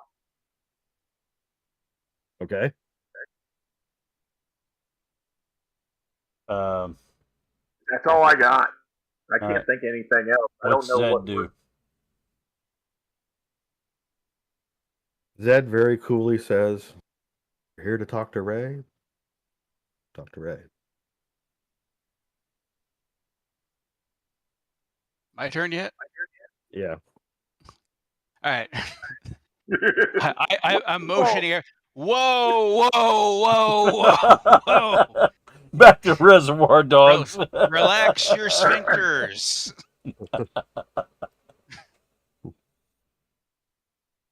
And I'm gesturing to everybody. Sit down. Yeah, that's what I assumed you would do. Let's see how much her scalp is worth. All right, I'll relax. Yeah, I've only got 6 words. I guess I'll use my action to. You can use your action to get more Yeah, words. I'm going to use my action and say, "She's a friend. Relax." All right. She looks around tensely to see if things calms down. Anyone else going to take any actions? I'm not.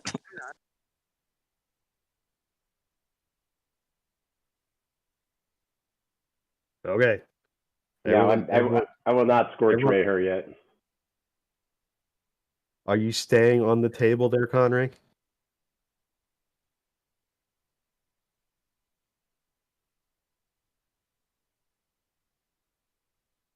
All right. I'm going to say silence is no. He will sheepishly climb down off the table now. She eases her hand off of her rapier. And she turns to Ray and says, "Your friends are kind of edgy."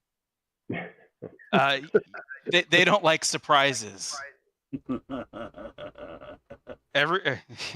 sure they all like pretty women showing up in their room, just not by surprise. Anyone who stands in the shadows. You mean like half the party? Okay, I stand in the shadows, but I know why.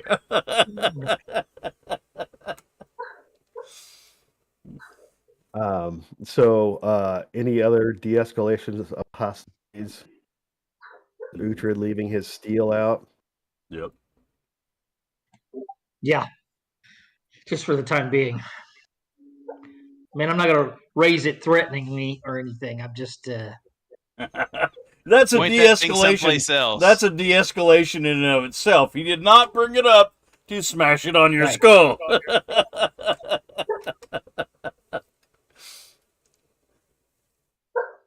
I certainly All didn't right. expect to meet you here of all places, and now of all times. Well, she says, and she's got a very cool, uh, kind of almost Wintry. chilling voice. I'll pull my It's kind of key down just a little bit. for a woman. It's a little rich and deep for a woman, but she's clearly a woman. Yeah, if I was like 3 foot taller, or she was 3 foot shorter. You know what? That doesn't matter, right?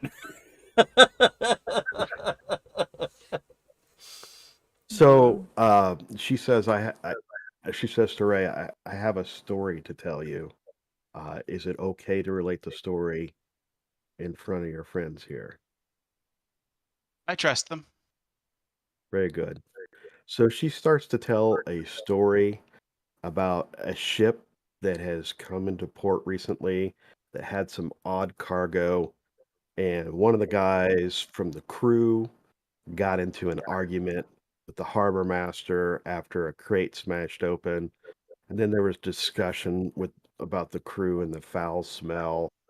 Um, and she goes into great detail. Um, and now I need to change channels because there's actually a private conversation going on. Matt, you can join, but you're not going to be allowed. Little Bram Stoker's here. Wait, who's the private conversation with? You don't know. Yeah. I don't know if it's like they're like whispering to each other or it's obvious. Well, no, she's just telling a story to Ray, and Ray's asking questions. I'm only part of this because I'm the guy who's broadcasting. Right. Okay. I'm thinking, yeah.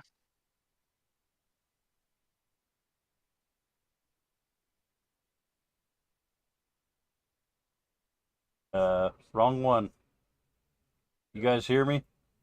Yes. Yeah. you. Okay, never mind. I don't know how to do this.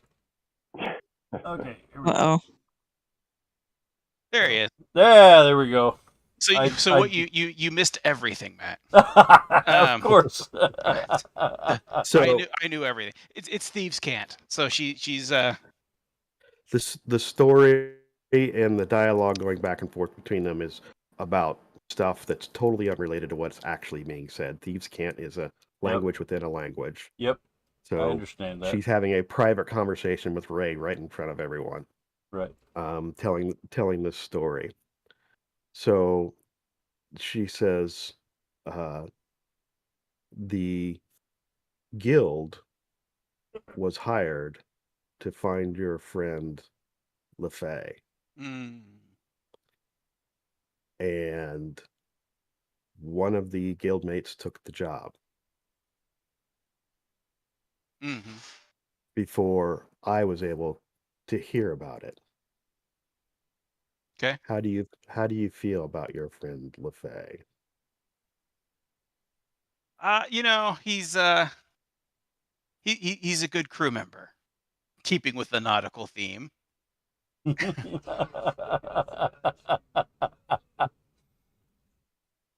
Very good. So do you want this contract to be honored? I'd really rather not, and I'd hate for anyone to fall into the water because of it. It can be a long swim to shore from the middle. So she says, well, here's what we can do. For a price, we can send our person back to the contact and give them misleading information. It is hard to navigate. You will have to double the bounty. And how much cargo are we talking about? She says it'll cost 100 gold for us to buy off the person and the guild member, so he doesn't lose his job. So it'd be 100 gold to for him to go back and give misleading information to his contact. Can I roll I perception? think it would be good for him to swab the deck. Can I roll perception? Perception on what? You're not really in this conversation. I know, but I think it would be fun. I would be cinematic. You actually have to have proficiency in Thieves' Cant to understand. Ah. They're telling an actual story and they're going back and forth, and because I want to know how much for his life. She does say he did also want to hire a different job if we were able to find him. We told him we don't do that kind of work. I see. Barnacle scraping? Something like that. I see. We could get paid to not do the job. I think on the first matter, I think that cabin boy duty would be fine, and we would certainly be willing to chip in on his meals. Very good. I'll arrange a drop off of cargo at the usual port of call. I will say that this guy has been all over town trying to find out as much as he can.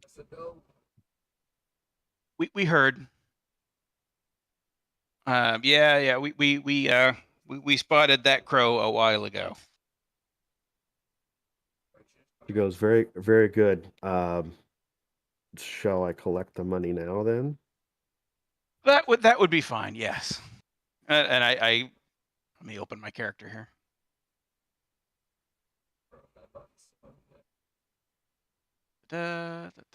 Inventory. Where's the? I'm just gonna pay it out of the party funds instead of paying it myself. Because I think that's fair. Yeah. Okay. Let me pull up my character and just subtract that off. But yes, I will be, either myself or the party funds here. Let me. And I bring out a bag and hand it over. Okay. All right. She says for the disabled seamen's fund. Got it. All right, and I am knocking 100 off of the party funds. She says you should stop by sometime and update us. I will. It's been a while since we've had tea. Indeed. And she looks around the room at the group of characters and she says, you guys should really settle down. We stay alive by being aware. And we certainly wouldn't have expected someone to Shanghai us at this point. She goes, very good. Well, you know how to find me. I do. And she very coolly starts to make her way out the door. All right, we'll switch back to the other channel. All right. No problem. But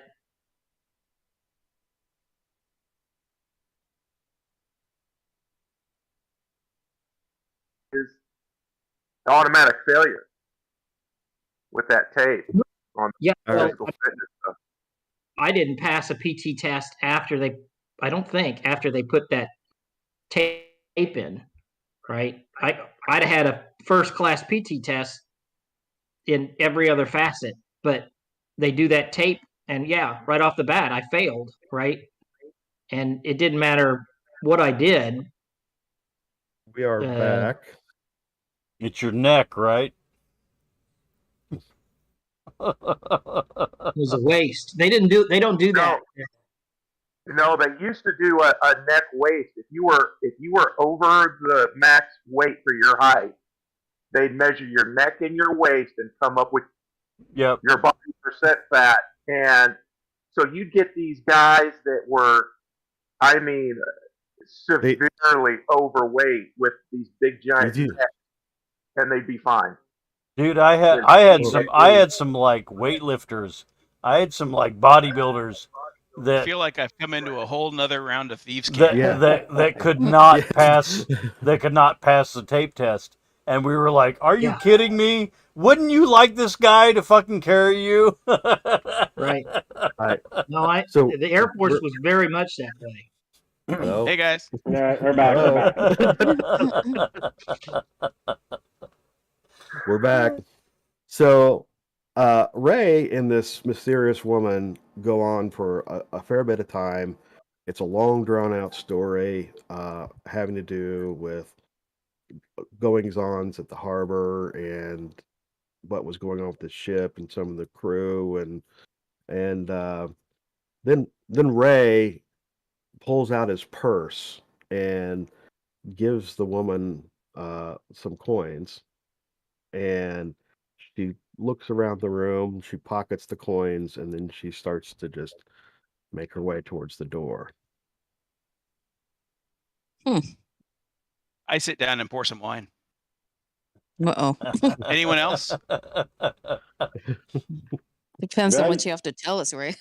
You had the conversation with her, so I guess if you're relaxed, then I'll be relaxed. I'll have some wine, or actually I'll have an ale. I'll just take note of everything about her as she leaves. Oh, I bet you will. Yeah. Connery's a little lonely. No. I wonder what her skin will bring. Oh God. Don't even try it. Don't regret that you even thought it. All right, Hannibal. Exactly. I'd be like, it puts the lotion on. I love that TV show, by the way. So when she's gone and the door is closed and the cone of silence is active again, I explain that she's gonna. Cone of Silence stayed active. I wasn't sure. I just explained then that our party member LaFay's problem should be resolved within a day or so. Oh, really? At least for now. This particular problem. Why is that? We're going to make the problem go away. Yeah. Do you want to know the details? It would make me feel a little more comfortable in knowing that the problem was resolved if I knew the details. The problem will be resolved for this contractor. Yeah. Nothing stops them from hiring more. Yeah. Gotcha. Suffice it to say, it wasn't that bad. A little bit of money could make the problem go away, and it will be gone like magic within a day or so. Make note of that. Best not to dig too deeply. Okay. I have her word, you have mine. Okay. And if something does happen, I'm with you, so I have to help fight. All right. Well, then can you get this ridiculous costume makeup off me? I don't know. I think it looks really good. You should consider making this a full-time look. I mean, I know it's my own work here, but it looks good. So, and then I apologize to Zed for the interruption. It was certainly not something that I would have planned. So who was she? A friend.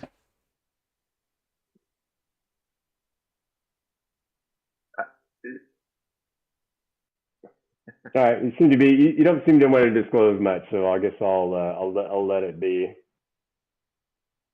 Certain things aren't for sharing. Okay.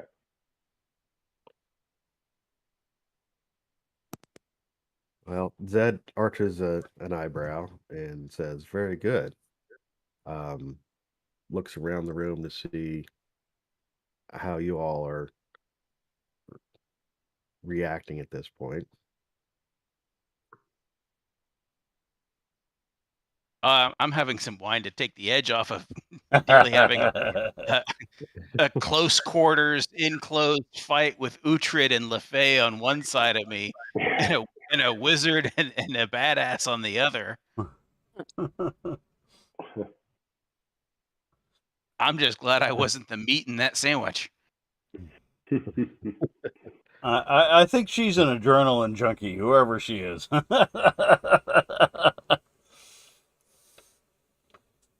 All right, so we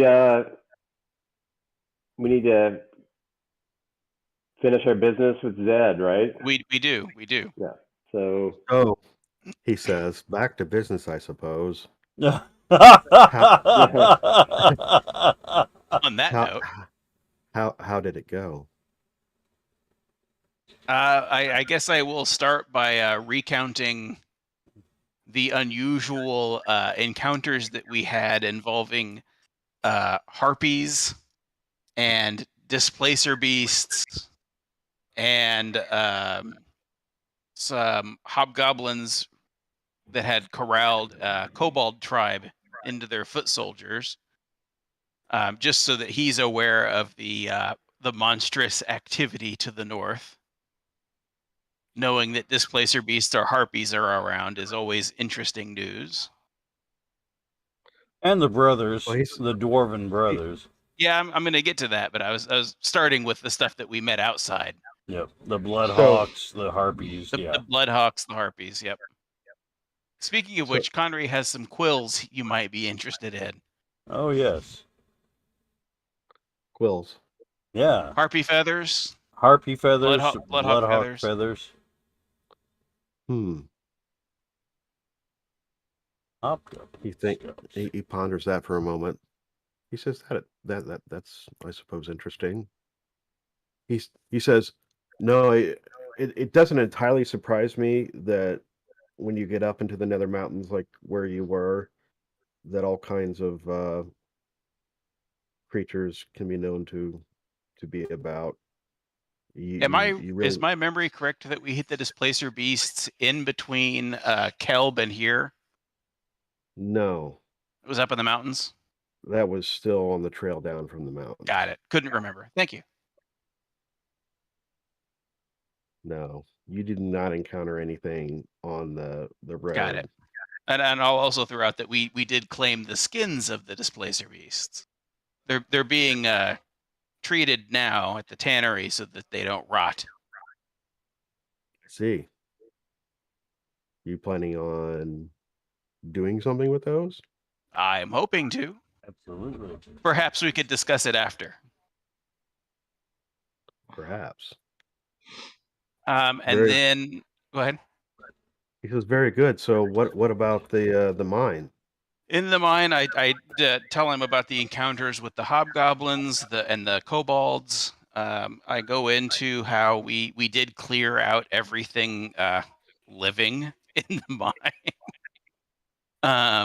and everything that wasn't living in the mine. And then I tell him the story of the Ghost Brothers. And then I bring out the bag of loot.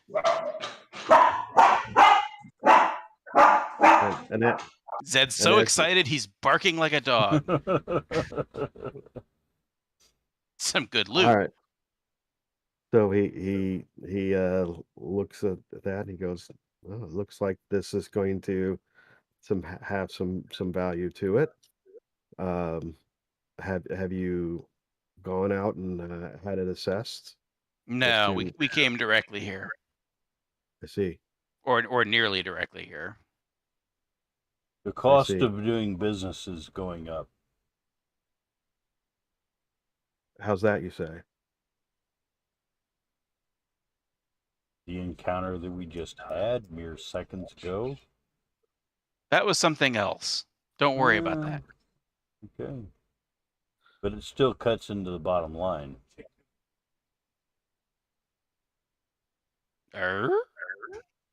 Still cuts into the profit.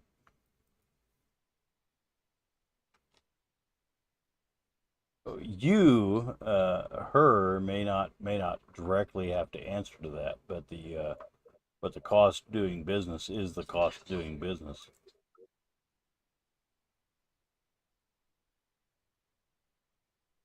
I'm trying to see where this is going. No, that's all. That's all I got. It's the overhead, the cost of overhead.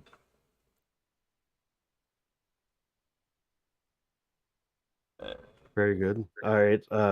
So he looks along the items. What all do we have here? Just run through the list. A necklace that we don't know anything about. The ring of feather falling, the potion.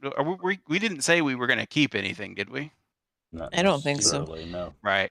So there was the potion of heroism, vitality, wand of secrets, and an assorted handful of gems and pearls, and then 32 platinum pieces. Actually, we did appraise the gems, just we didn't do it independently. So we do know the value of those. Very good.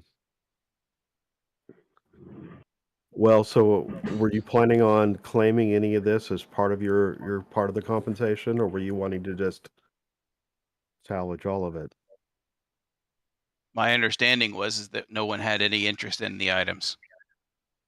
Is this correct? I turned to the party. The wand of secrets, what was it? The wand of secrets? Yeah. All right.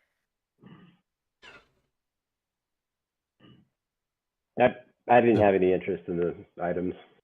Well, let's find out what the necklace is. Might be something we be interested in. So you're not familiar with the necklace. So he examines the necklace and casts a spell while examining the necklace. He says, "Oh, well, this is interesting indeed. This is a necklace of prayer beads." Huh. Necklace of prayer beads? Indeed. So each of these beads represents a spell effect that can be used in a moment's notice. Used once or more than once? Oh, just once. These are pretty powerful little beads. What kind of spells are they? Well, we'd have to examine them further. You guys actually need to roll. Who wants to roll to see what the beads are? I've been doing all the talking, so I'll let somebody else roll. Is this a wisdom roll? I'm sorry? It's a D20 for each bead. Off of what? There's a chart on the necklace of prayer beads to see what kind of beads you get. Well, what are we rolling? I have that spell that I dropped the ball on and didn't use. Insight? No, you're just randomly. It's just a random roll. Roll like a D20 or a D100 or whatever. /RD20. Yeah. There's the little D20 symbol too. Oh yeah. So LaFay is rolling. I did roll.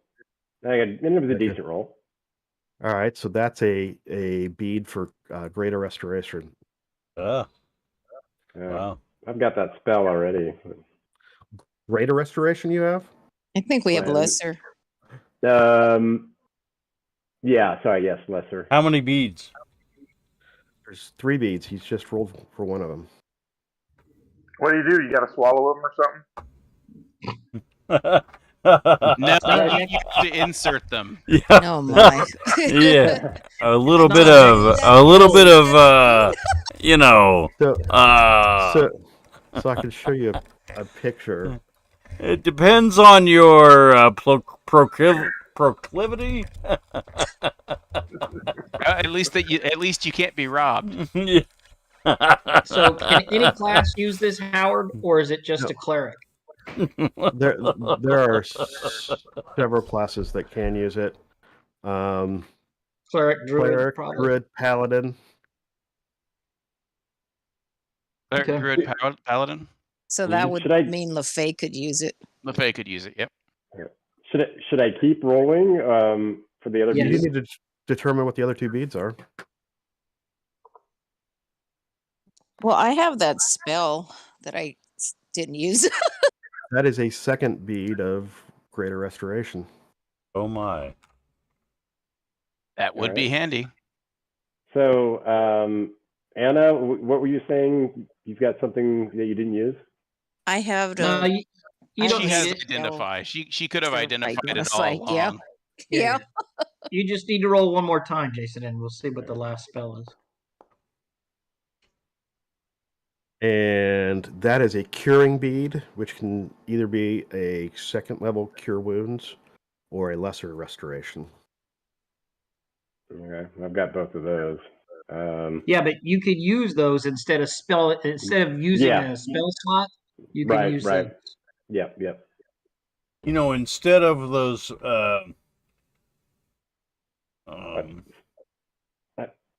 restorations, like what was that character's name that we had turned to stone? Oh, that would be LaFay. LaFay. Yeah. So So with Greater the- Restoration, you can remove curses, you can Okay. level drains, Yeah. anything like that. So two of those and a lesser. Or Well, or heal. it's a curing bead, which can either be a lesser restoration or a level 2 cure spell. Okay, so and that's all the beads that are on there? Those 3 beads. 3 beads, okay. And only LaFay can use it, it sounds like. No. No. Anybody. No, a cleric, druid, or paladin. So in this party, it would appear to be LaFay. Yep. Yeah, so I mean, are we working out who owns trying to this stuff? decide- Is this Zed stuff? Okay, no. It's the party that contracted us, and we either keep it or pay out the gold value based on the total gold value. Okay. We gotta split it with them. All right. So I guess, you know, I would buy the what is it? It's a necklace, right? Yes. Yeah. I would buy the necklace. But the cost, what I was inferring was the cost of doing business has gone up. The inflation of, you know, The events in Ukraine, Russia, shipping. you know, yeah. Supply chain. I'm just gonna sit back and enjoy this negotiation. Yeah. I'm just propping my feet up on this one. Yeah. Please continue. I am interested. I'm interested to see if you can pull this off. Yeah. Wrong character. All right. So right.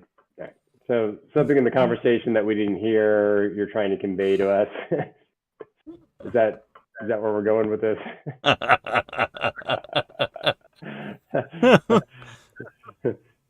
My character in the other game rolled a perfect roll when nobody else could have like pulled it off, and yeah. That's what I'm trying to convey, I guess. So if you want to keep any of these items, then you'll have to pay the balance to the client, the customer. Based on what was the percentage? Percentage, you get 50-50. Okay. But My we'd point have is to this, go appraise the beads, though, wouldn't we? You'd have to appraise everything and determine what the Well, value is. we've actually I've got values for the gems, so I think we already did that. That was the estimate that one of the party members, based upon their appraisal, came up with. Got it. You still have to actually negotiate on, get to do a little haggling with that. But there was that, the Wand of Secrets, the 3 potions, Ring of 3 Feather gems. Fall. What was the Wand of Secrets? So the Wand of Secrets reveals secret hidden doors, trapdoors, whatever. That's so many charges per day, correct? 3 per day. That one can be most 3 replenished, per I day. think. Yes. That's actually pretty cool. Yeah. Yeah. So we probably need to keep those 2 things then. That necklace and the agreed. The wand. Are you the Ring of Feather Falling? You're not planning on keeping? I don't think so. Well, I think we have to think about the money too. Like, those 2 items are probably not cheap. So what's the value of that? Well, you'd have to go out and find that out. But I've actually worked all of this out. But I don't know what the party's going to choose in terms of what they're wanting to keep and what they're wanting to salvage. Well, it would help if we knew the prices of everything. That's. Do we have reasonable expenses worked into this or not? Jesus Christ, you and your fucking expenses. This affects all of us. Come on. Well, I'll tell you what, you guys don't just skin themselves. That's right. You guys discuss the items, and then I'll tell you what. I made a guess based upon what I thought you guys might want to do. And can you see that? No. Oh, I'm not sharing my screen. No, you're not sharing anything. No. When we left the room. Here I've been doing scene changes and no one's seen it.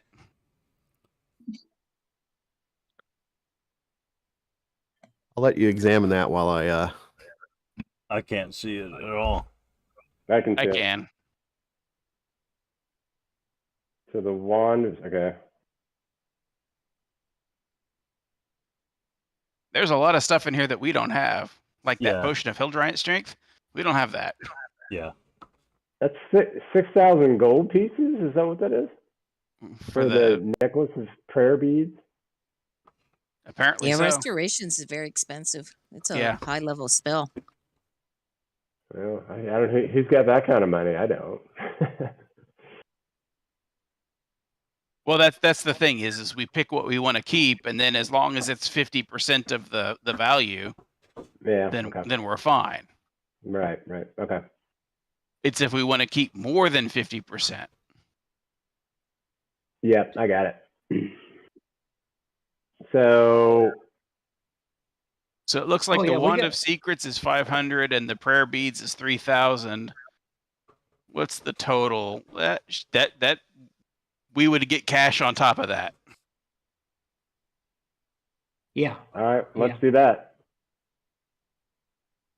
Do we want to keep the greater healing for Uhtred or? Well, I mean, we can. We don't have to, though. You know what I mean? Like, if the numbers work out, that's fine. If not, I think we're going to get cash back if we don't. So it's either, it only makes sense to give it to Uhtred because I'm going to be using you as a human shield. So, if you wanted to throw it on, I'm sure that we could do that and still break even at least. Which one's that? The Potion of Greater Healing, the Wand of Secrets, and the Prayer Beads. Okay. That would be 3,700, which is equal to the value of the citrine alone. Right. What's the potion of vitality? Is that like Viagra or something? Well, No. there's a different kind of monster you use that on. What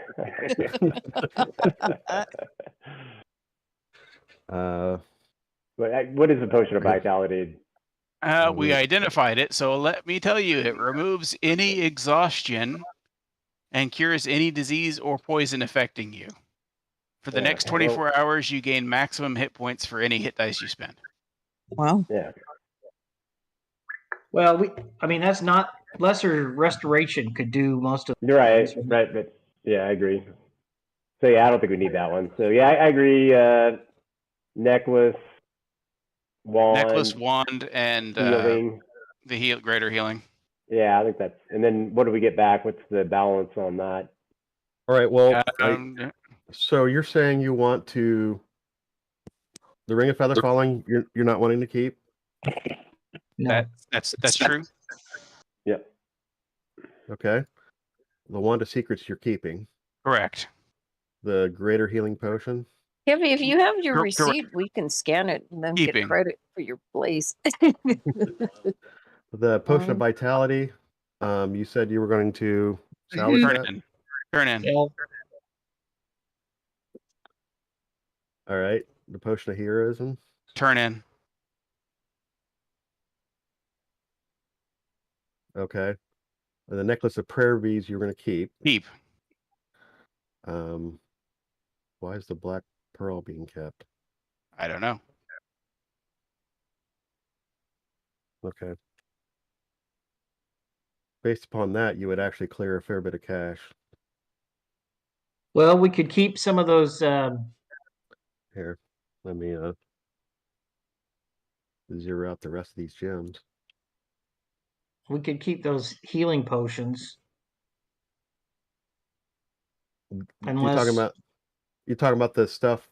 The stuff. Yeah, in blue we probably don't want to do that because Ray can us, right? If we pay him like 50 gold, didn't he say he could make them for us? Yes, 50 gold a potion. Yes, but I could only make so many at a time. Mm-hmm. Just so you know, the items in the cache are what's in blue. Everything else is things you found getting to and from there. Right, that's ours. I don't recall the potion of hill giant strength, but that could just be me. Oh. You may not have identified that one yet. I don't have any unidentified potions on my list at all. Did we divvy those out already, Howard? No, maybe. I'm not sure. So anyway, you would still clear almost 1,600 in cash. Wow. That you could pocket at that point. How much is the feather fall ring? It's a salvage value of 1,000.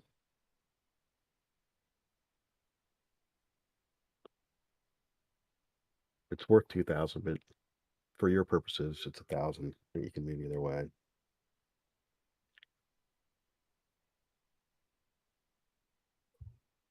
I'm good with taking the cash on this one. Yeah, that's fine because I have that spell prepped already. All right. And I am going to zero out the note for the mine loot to split. Zero out the note. So with the split of the loot, so are we agreeing that I get the Necklace of Prayer Beads? You're the only one that can use it, so yeah. Yeah, exactly. So do I get a lesser split because I get that, or are we still splitting it equally? I had to pay for my parapet of wound closure. Okay. All right. Yep. As long as That's why I'm in hock with the party for potions. Okay, that's fine. As long as we're on the same page as we're paying for what we're getting and not taking taking less of a cut, and we're always doing that, I'm okay with that.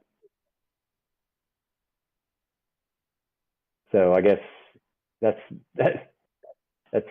what's our total amount right now that we're splitting? So from the cash, it would be 1597.5. But then there's these other items that you'd also need to resolve, which you got from other places.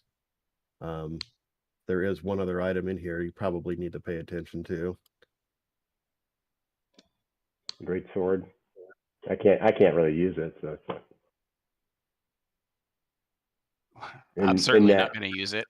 And Uhtred's already got a sword as good as that, right? Yeah. Well, I've got a long sword, which lets me use my +1 shield. All right. So can anybody use that? What about Ferris?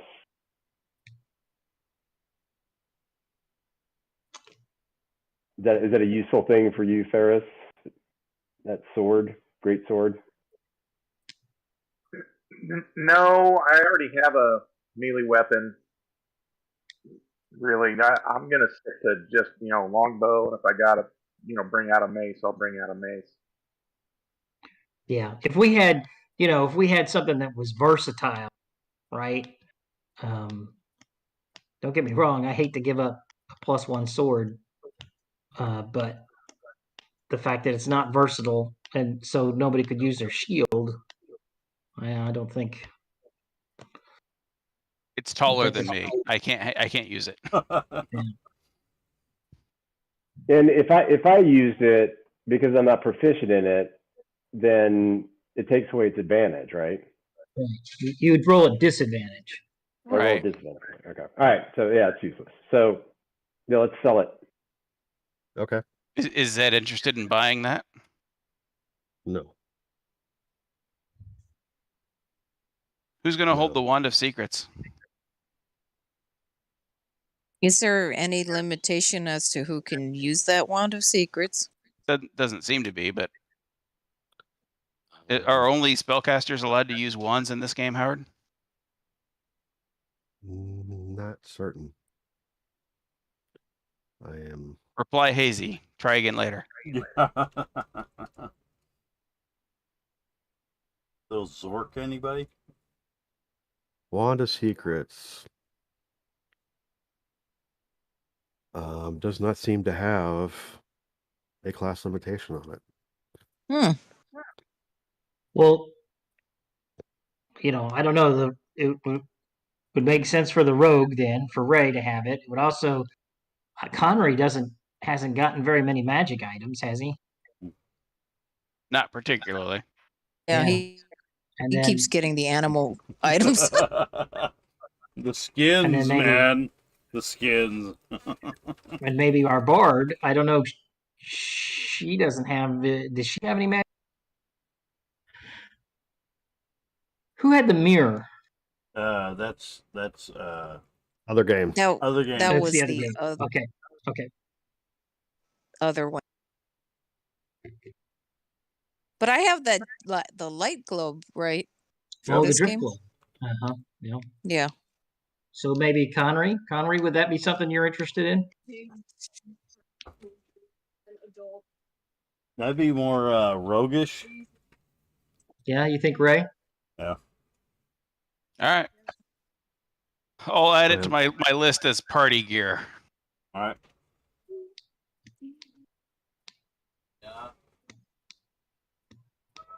All right. So, are we going to make Ray?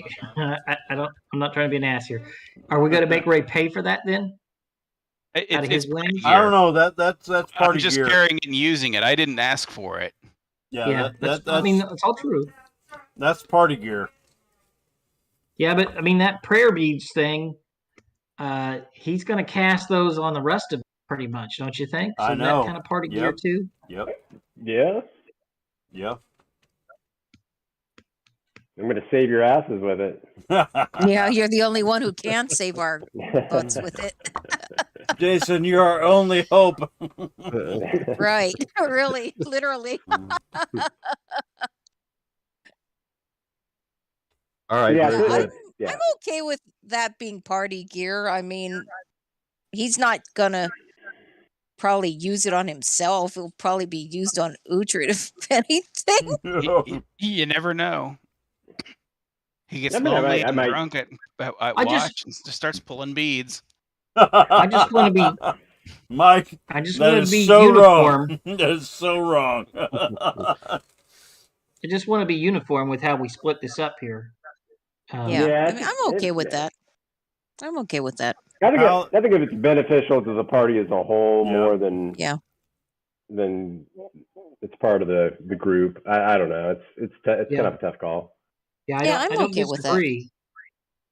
Yeah, I don't disagree. I don't want to stick somebody later for something that, you know. Well, what was the only other thing that was paid for was Ray? What you bought something from your cat? What was that you got? It was the parapet of wound closure, so that I don't die as often. Yeah. And I had to. I'm in Hawk like 6 healing potions per party member. Yeah, but didn't we call that off? Didn't we? You never told me that. I mean, well, I thought you mentioned that you were free and done with that or something. No. We need downtime to produce the potions. Okay, well,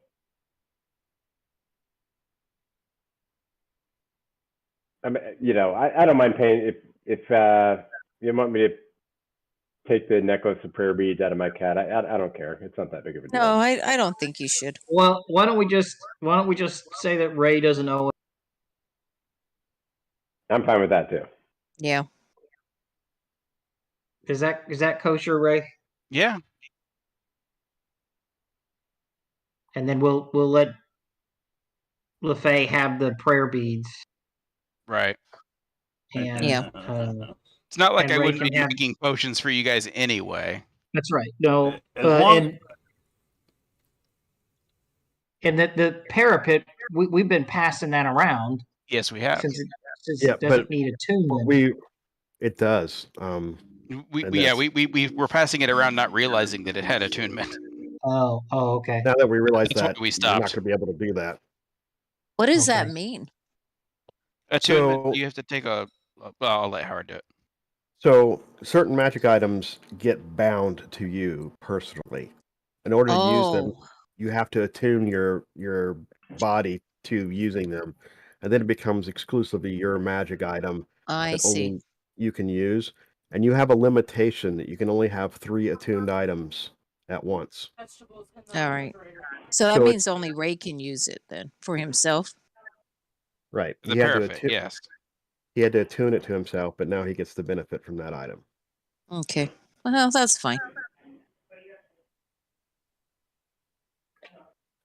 But that thing that LaFay has, that could be used on anybody. Well, yeah, that's right. None of these things require attunement, right? That we're talking about, the necklace and the wand of secrets. The wand doesn't. I don't think the necklace does either. Yeah, it doesn't sound like it.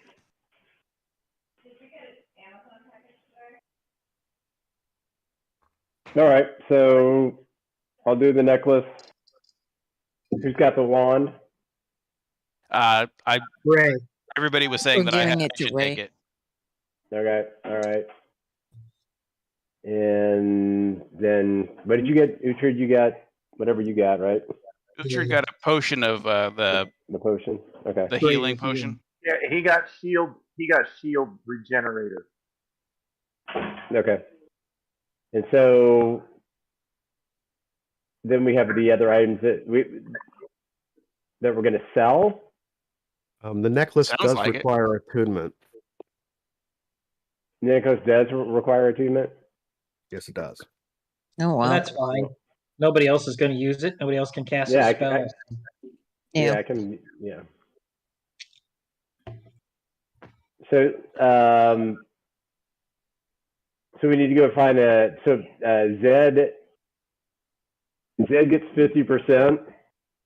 Right. But we've already taken care of Zed's 50%. We have, okay. So what we have remaining. So what we have remaining is ours exclusively. Okay. Well, then let's go find a place to sell this stuff. Yeah. Hey, so since 3 of us got magic items, why don't we take those healing potions and split those up with the other 3 who didn't get magic items? So that they come out of this with something, a couple extra healing potions or whatever. Okay, I've got 3 potions. Did we already hand those out, or are those being made? So I don't think we handed those out. That's what I asked. I was asking Howard, what if we already. Because I thought I got one. I'm not sure. We're talking about the ones that Ray was making. No, so there were some we captured as we went along this thing. Yeah, I know. I took one of those. I'm pretty sure, at least one of those. Yeah. Yeah, at one point Jason used a healing potion, and then you guys gave it back to him. Right. He was kind of taking the brunt of one of those attacks. So I've got 3 of them now, and I'm. I don't know how many other. How many do you have? Do you have healing potions? I thought I had 1, maybe 2, but I have a healing spell. I don't think I have any.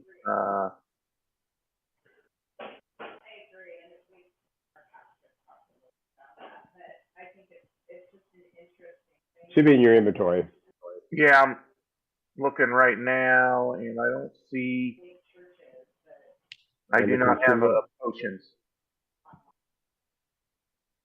So let's throw him some potions or something. You know what I mean? So everybody gets something. All right, I'm gonna. I have nothing in consumables. So you don't have any healing potions either, Connery? I don't think so. You probably should. Yeah. I thought I did. Did you use them in our last I don't know. encounters? I mean, we were all trying to throw stuff at Putrid that one time. I thought.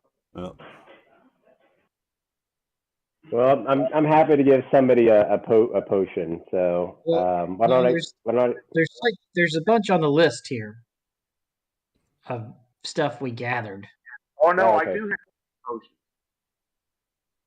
How many do you have? I got 2. Yeah. All right. I don't know why I didn't see that when I first scrolled through there, but. So this is just a suggestion, but I think we ought to cut, if Connery doesn't have any, we probably ought to give him a couple out of that kitty. And it says I have 1 in Beyond. So maybe you used it in the game and we just updated. Yeah. He's got 2 in the game. Okay. I have nothing in the consumables. You sure? So. Maybe we already divided those up. Yeah, you do. I see 2 of them.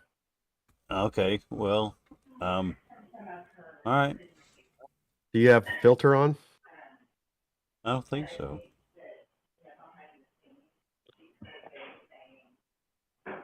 All right, I can't show you.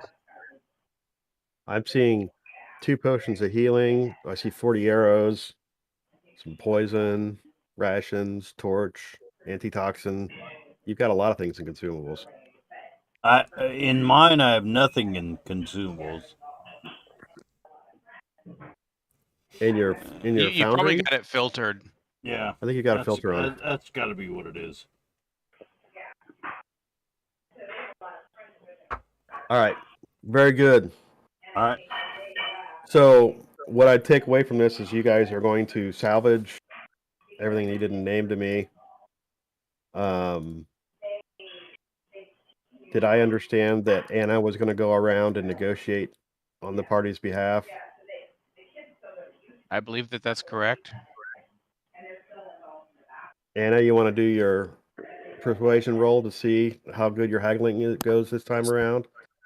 And if you roll another 40, I'm going to ask questions. So where are we haggling? Where is Anna haggling? Where are we going to haggle? She has to go town. around We're just town. abstracting it. Okay. Yeah, we're not going to go and actually play out all the haggling. We're just going to have one roll for all of the negotiations she does, and this Okay. roll. Should I do it at advantage? Yeah, Well, you do have your inspiration. that's right. Take your inspiration, damn it. All right, I'll go ahead and use my inspiration. All right, hold on. Let me take my little point off. She's a capitalist at heart. All right, let's see. Persuasion. All right, so that's a modified 25, which gives her 20% uptick. All right, I'll update my spreadsheet here. All right.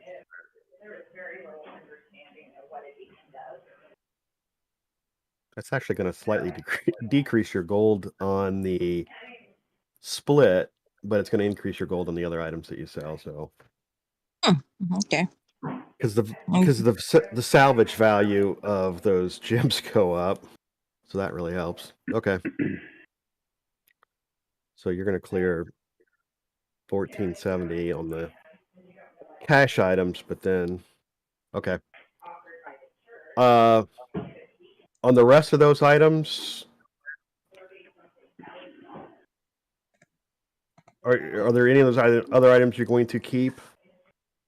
The potion of resistance, the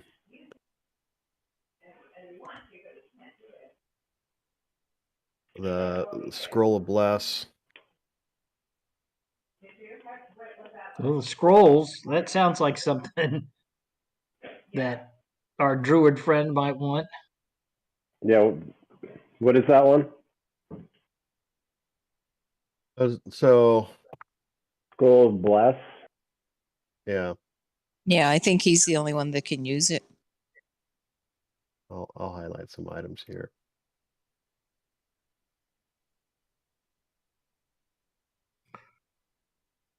Well, I think Uhtred had me take the potion of climbing already.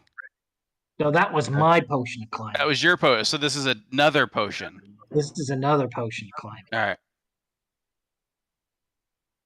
Well, the scroll of restoration, that has to be a druid casting it. Right. Potions are fine to keep, I think. What is the potion of? I'll look it up. Hold on. Potion of resistance. I think it just makes it so that you take half damage of a certain type of damage.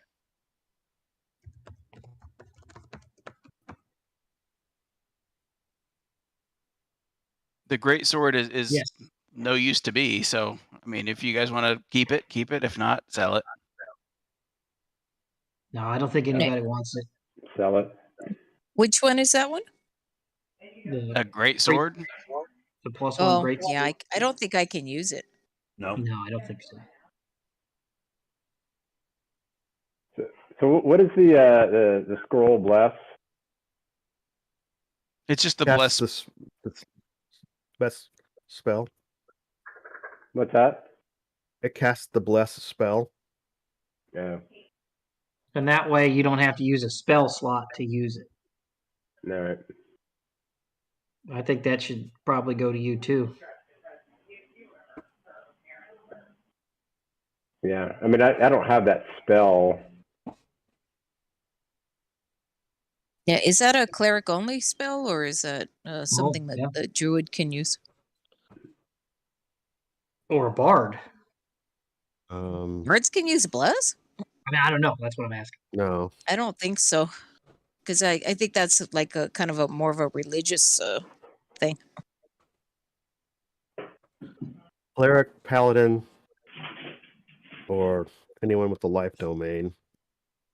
So bless is cleric and paladin only. Okay, so we wouldn't druid? be able to use it anyway. Sell it. Okay. That potion of resistance might be good for somebody, a lower hit point guy. Well, there's two. Talking to you, Ray. There's the one you found in the dining room, which is acid resistance, and there's the one you found in the office, which is radiance resistance. Those are Oh, really okay. specific. Yeah. No, never mind then. Yeah, we'll get rid of those. That scroll of lesser restoration, we could keep that though, right? That could go to our druid. Mm-hmm. I've got tons of lesser restoration. You can never have enough lesser restoration, though. If things go sideways. And it saves you a spell slot. That's the main thing I'm thinking. Mm-hmm. Okay, yeah, I'll take it. I assume you're keeping all the healing potions. Yeah, I would assume that.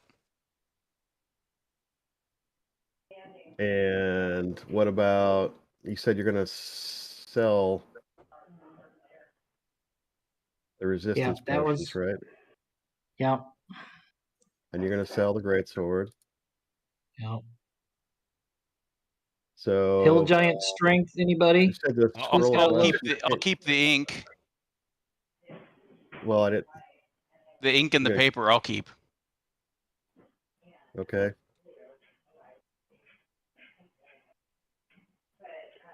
So Hill Giant Strength fits your strength in 19. Yes. Ferris, what's your strength? My strength. Let me get on the right page here. For Connery. Well, that might be useful for you. Or what's Connery's? Since he does all that hand-to-hand fighting. I don't think strength helps monks damage. No. Sure? Yeah, I'm pretty sure. Actually, it does. Actually, I think it does. Does it? Yeah. It's how hard you hit. Yeah, I would imagine. And I would guess his strength, I can look it up since he's not here. I would guess that his strength is not too high.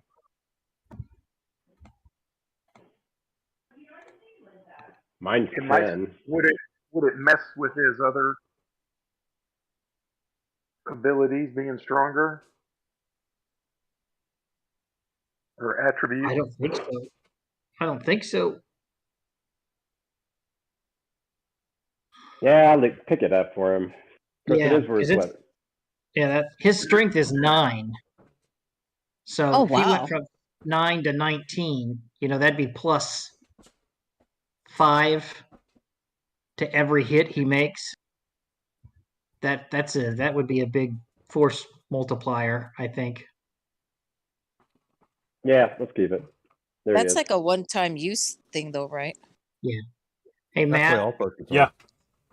We decided that you're going to take the potion of Hill Giant Strength. What? You're going to take the potion of Hill Giant Strength. Yeah. So that when you do your flurry of blows, you get plus 5 damage to each shot. I think Uhtred would be really good with that. Well, that would only be like a +1 for Uhtred. Right? Well, I get my dex bonus on martial attacks. Yeah, that's to hit, right? But no, I'm pretty sure it's to hit and damage. Yeah. You don't get a strength bonus? Focused. Monks are not strength focused. Yeah, they are not. I think you get the higher of the two, though. Is it right, Matt? Yeah. So the potion would give you a boost, but it wouldn't be as much as people might think. Yeah. The dex is greater than the. What's Hill Giant give you? 19. 19. Oh.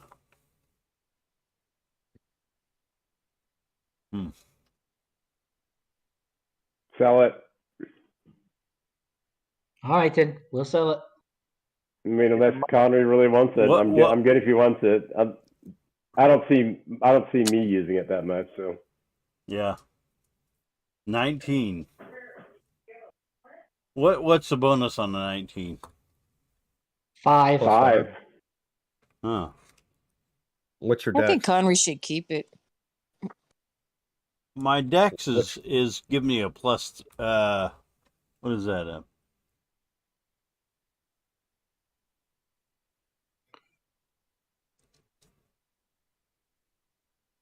So your attributes, your dex is 16. It's giving you plus 3. Yeah. So it would actually add 2 per hit. Basically one fight.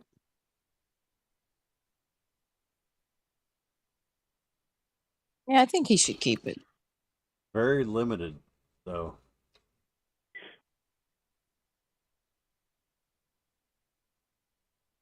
Are you gonna keep it, Connor? You want it? Going once, going twice. What's the GP value? 500, I think. Right. Salvage is 120. Yeah, 120. Ah, damn. I don't know. I'm good with it because that takes an action to consume the potion, right? Yes. Correct. Yeah, then I'm good. You don't want it? So No, he doesn't want it, is what he's saying. He's good without it. I'm good. Okay, so yeah. What's that? That chainmail? Regular chainmail. Is anybody? Because I've got studded leather +1. Would that give me better armor class? Yep. You don't have proficiency in heavy armor. Oh, Yeah. I thought chainmail was light. Medium, No, it's maybe. heavy. Oh, is it heavy? I thought it would be medium. If it's a chain shirt, it's medium. Yeah, right. If it's a set of chain mail, it's. So I can't wear it. Yeah. You I can can't wear wear it. it either. You get all kinds of disadvantages when you do. What's Okay, what's Uhtred have? Nothing, man. He's letting it all hang out. I got you. He doesn't need armor. He is armor. Yeah, that's true. That's true. Potion of climbing? No, Ray's already got one to work on to I've already got experiment one. with. So manacles. I've already got some. I bet you do. Hey. Flavor. You know I. You know I Manacles do. and beads. Yeah. Manacles and Sounds beads are my good time thing, for man. LaFay. Californians. Fuzzy bunny slippers. Fuzzy bunny slippers. All right. Okay, so that's everything, right? Yep. I will figure this all out and have this for you next time. All right. Sounds good. What? So You got Howard a should. That's thing totally here. good. Can't you just do the chart thing? Art thing. Yeah, you got an Excel spreadsheet there, right? It's got little macros in it and all that. Run the numbers, dude. I thought that's what you got paid to do. Yeah.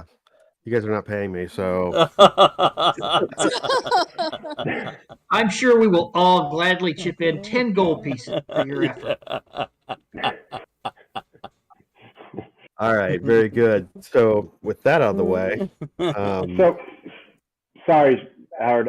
So I added the necklace of prayer beads to my equipment in D&D Beyond. you need to attune it. What's that?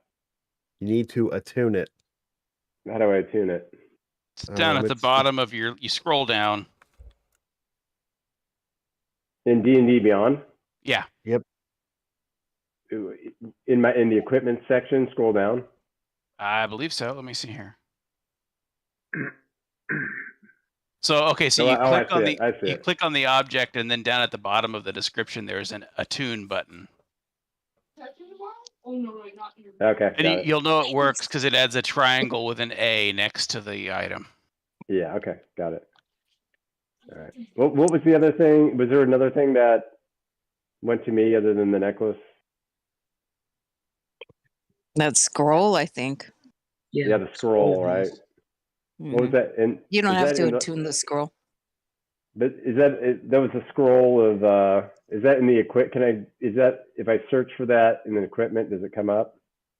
What What scroll was that? In Beyond? I think Yeah, and beyond. lesser yeah. restoration Most or likely. something.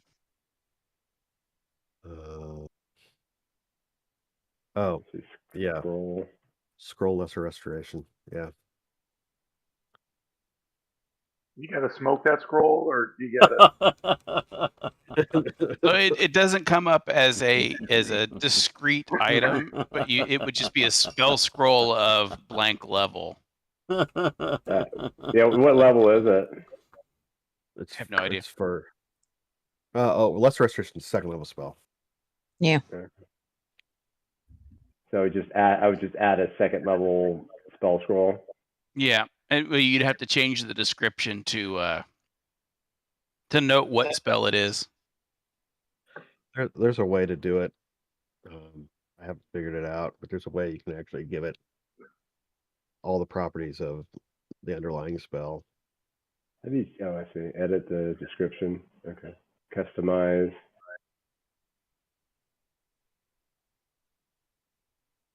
All right, very good. So after you guys go back and forth and talk about the disposition of the various magic items, Zed very patiently waits for you guys to figure out what you're going to do with all the equipment, and then ultimately you come to a resolution, and he sees the opportunity to get back in and into the conversation and says, very good then. After Anna has gone around and sold the various items, I will turn around and pay our customer her funds. So then there are some other things we need to discuss.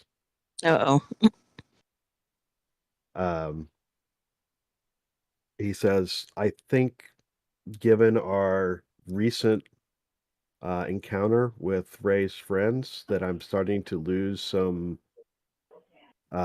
confidence that this venue that we've been meeting at is going to be adequate to our discretion. And I'd like to talk to you about changing the nature of our relationship. Oh, No, I'm not Are into you that. dumping us? He's proposing. He says, I think it would be prudent for us to form a more formal relationship around this. And to that end, I would like to enter into a sort of a contract with you all so that we have a understanding of what our rights and responsibilities are in this relationship. Then having done that, I think I can take you to somewhere a little bit more private where we can have perhaps a more discreet conversation. Less distractions. Yes. This place is Can we have great a for lawyer? having this. Yeah, My I'm lawyer's my in lawyer the look over second his level. contract. So he says this place is great for having these kinds of conversations on a lesser level, but I think for these next conversations, I would feel better in a more private place, and therefore for my protection and to some degree your protection, I have drawn up this simple little item, and I'm pulling up the item. Little Are there 1,000-page yellow contract and fine print. Sorry, we were talking over each other. What did you say? I said, are there yellow footprints at this place?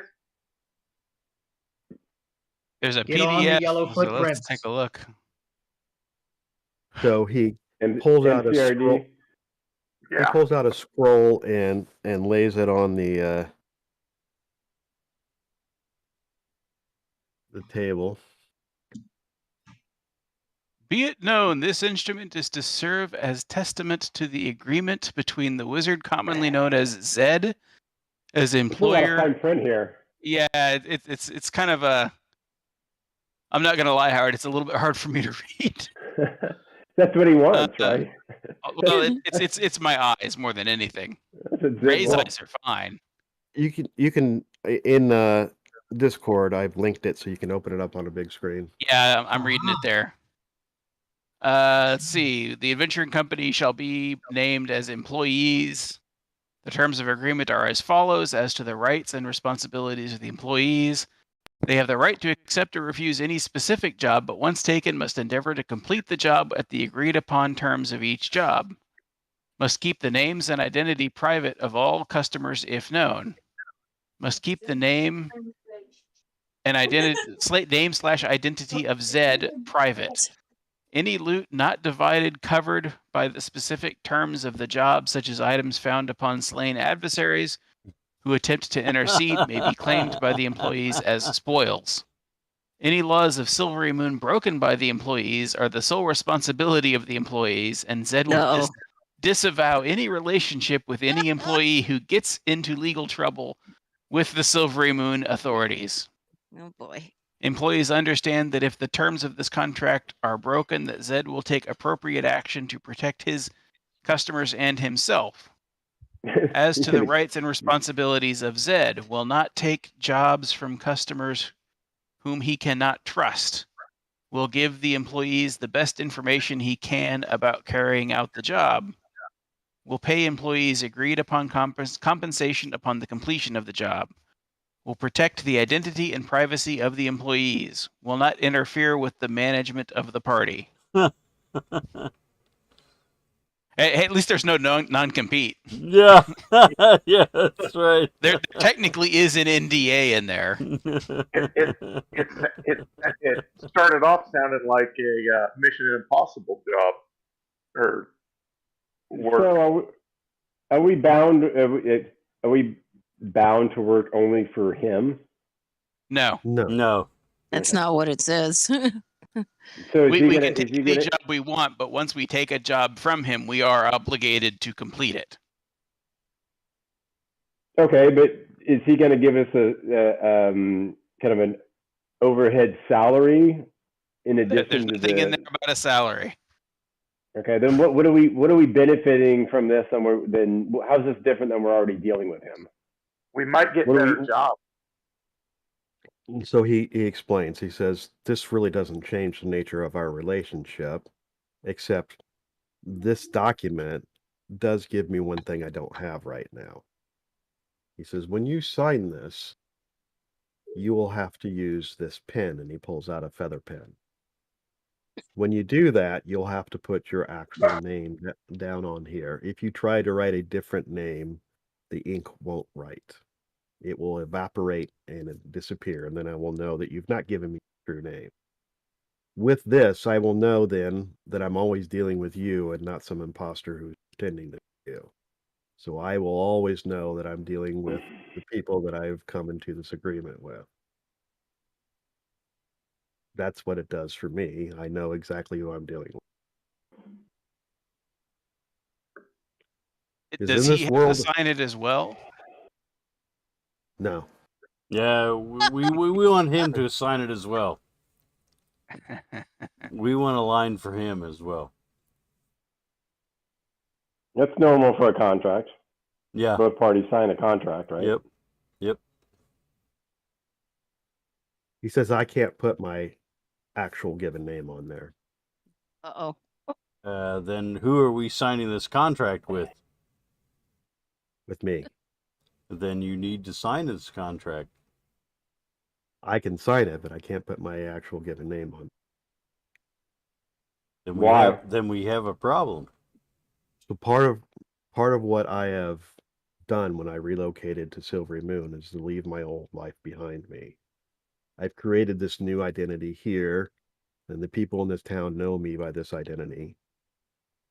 So unfortunately, I can't put my name on that piece of paper with this pen, or it will not take it. So then we are not entering a contract with you either. All this is doing for me, it's not changing the whenever I give out funds or pay off a job, I know that I'm actually giving those to the correct person because no imposter can come to me. So this is just to allow me to validate who you are. If someone else pretends to be me and wants to give you money, well, take it. Yes, but when somebody else pretends to give me a job and I agree to it, then how do Then you we won't be know? bound by this contract. If an imposter tries to give you a job, it's not underneath this contract. You're not bound by it. Yes, but honor bound we shall be to take out, XYZ person because they are attempting to, endanger you, and it happens to be a friend of yours. Then we are not bound by anything, and we take out your friend, and if someone impersonates me, this contract has no merit. Yeah, but you have no recourse against us either. No, why would I need a recourse against you? If we violated the contract, right? You only have violated the contract if an imposter gives you the job. So what I just need to be able to verify who you are. Well, we need to verify who you are. That's the point. Uh-oh. Why? Why do you need that? Because you are the employer. And by that, I will give you the funds. So when we agree on a price for doing a job, the job's complete, you get the money. Why do you need to know who I am to enter into that arrangement? Well, why do you need to know who we are? Oh, no. For various reasons, I don't really love my name being out and about on a personal level. And I'm not sure if this doesn't really change the nature of what we've been doing so far, and we've done a good job, and we've been trusted, and we've had a good working relationship with you. I'm not sure why this contract is needed, particularly if you're not going to sign it with your real name. I'm going to be divulging to you some additional information that I've not been able to share with you before. But before I do that, I need certain assurances of who I'm dealing with. Oh, you haven't said that before now. Yeah, and then that makes a difference. Are these what you're going to divulge to us? Is that going to financially benefit us? Because quite honestly, that's why we're in business here. Yeah, we are putting our lives on the line. It will allow me to share with you things that I haven't been able to share before. Therefore, it probably would be to your benefit. Our financial benefit? Oh, spiritual or financial? Yes. Let's face it, we're not here. We're here for some. Information is power. Information is benefit.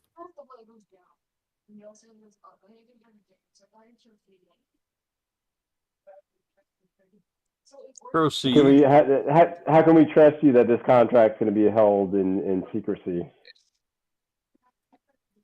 I guess you're going to have to trust me on that. No, I mean, if we're going to,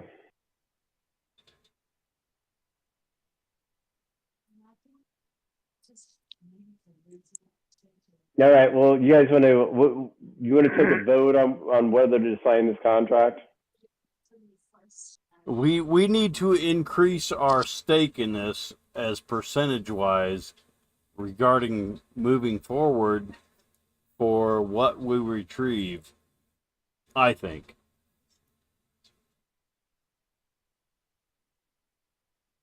Well, as the document says, we negotiate every job before we do it. Once you agree upon the terms, then it becomes a job. If you don't want the job, you can refuse it. Okay.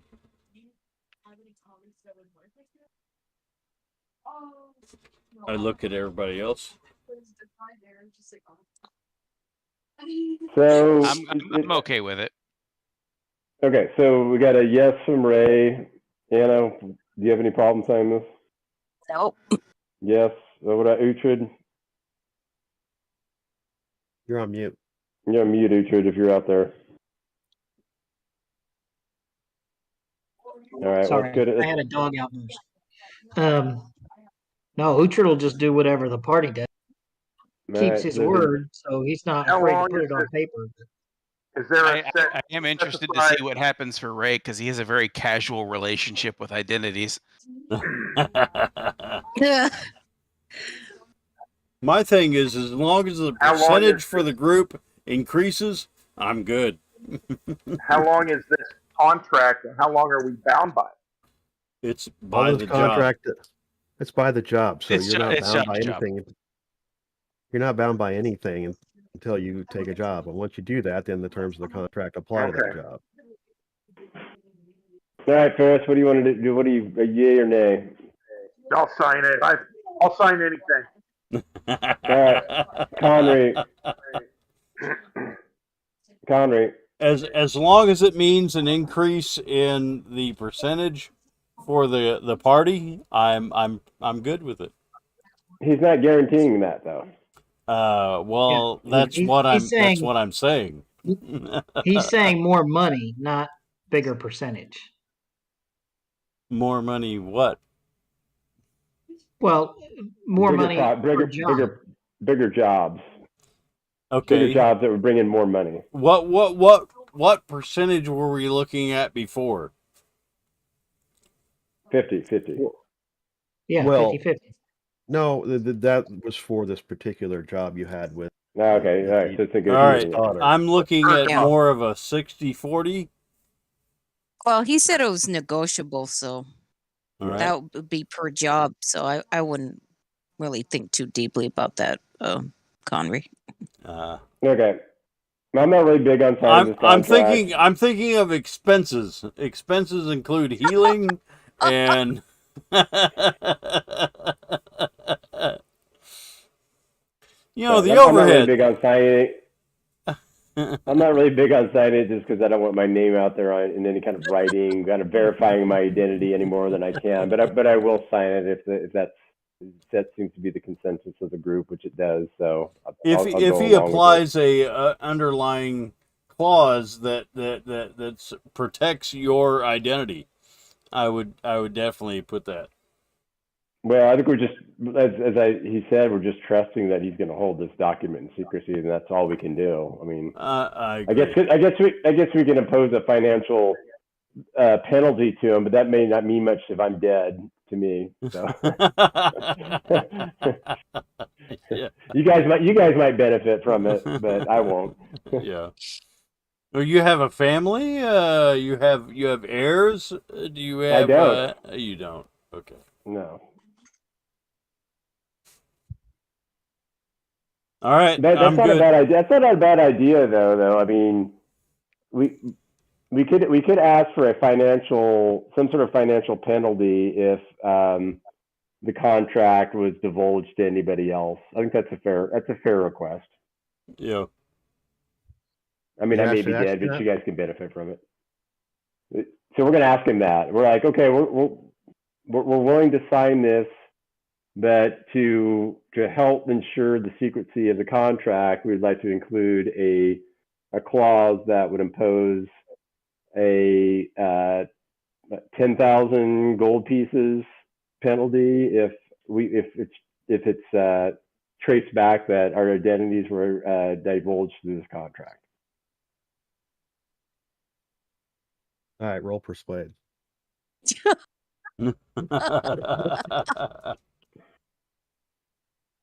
Persuasion. Hang on, I haven't seen the roll yet. The 20 modified. Modified 20. Modified 20. So he strokes his beard for a moment or two, and he goes, "Well, very well. I'm not going to divulge it, so I don't have to." All right.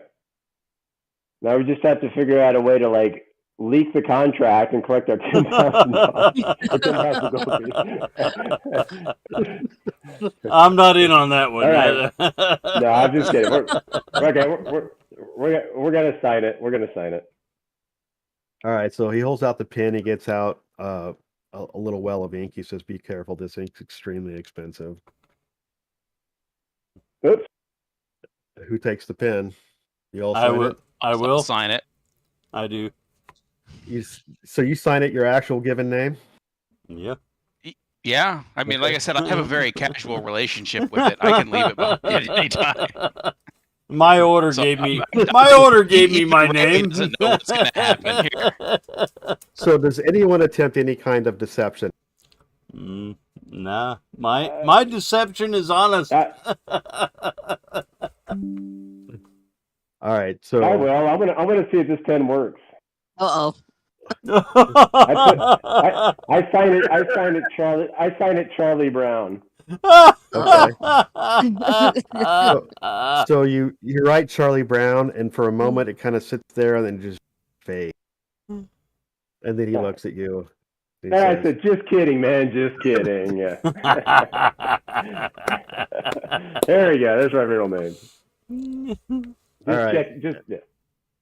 And as you're writing, you can feel the pen slightly warm to the and then after a moment or two after you sign it, the ink becomes extremely dark as it takes to the paper. And he looks around and scrolls up the scroll, tucks away in his robe. Very good, then. Then let me invite you out to my real house. I think Oh, there will probably be a little bit more in private. Would you like to go there now, or did you want to take care of some business before you go?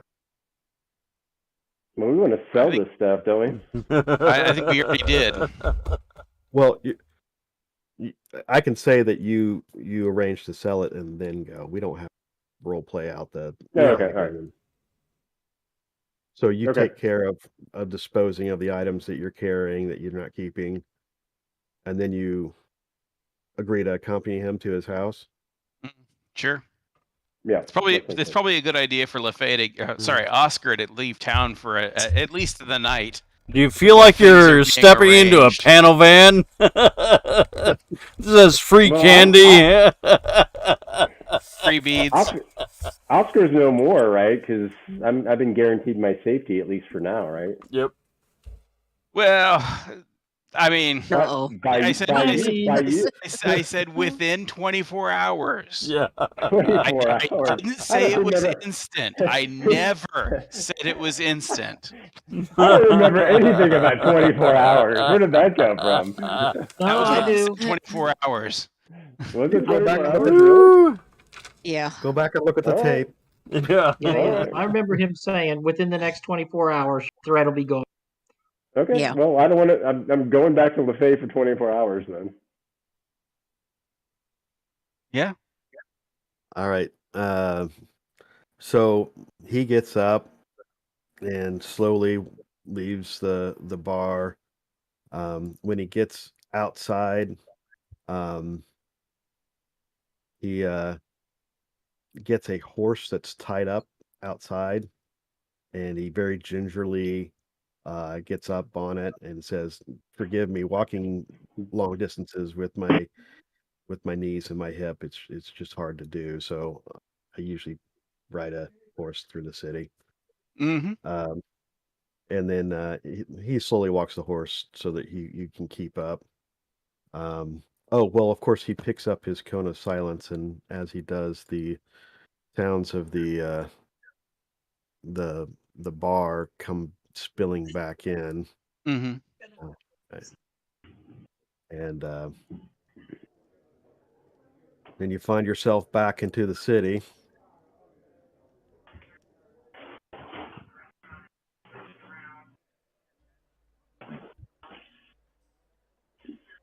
And as he's going along, he explains, he goes, I actually don't live within the walls of the city. I live just on the outskirts.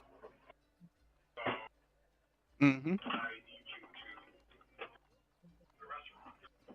And he takes you up to the through the market, through to the north gate. Of course, Max is on his shoulder.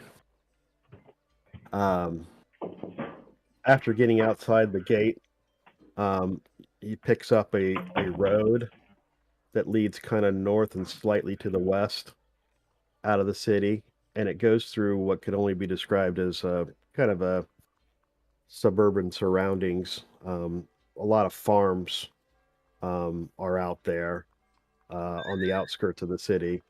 There's obviously no place to grow food inside the city, so there are farmsteads that are outside of town, ranches and so forth. And he starts to lead you into that direction. And after a time, he takes a turn slightly off the road and goes up a driveway and takes you to one particular farm. And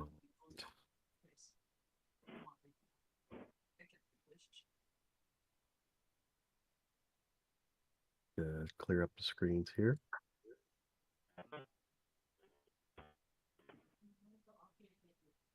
So on the outskirts of town, you come along this simple little farm, and he gets down off of his horse and gets his cane out and starts to walk with the horse. And these two people come up. They were outside working in the garden, and let me get that image. Hold on. Is that not opening?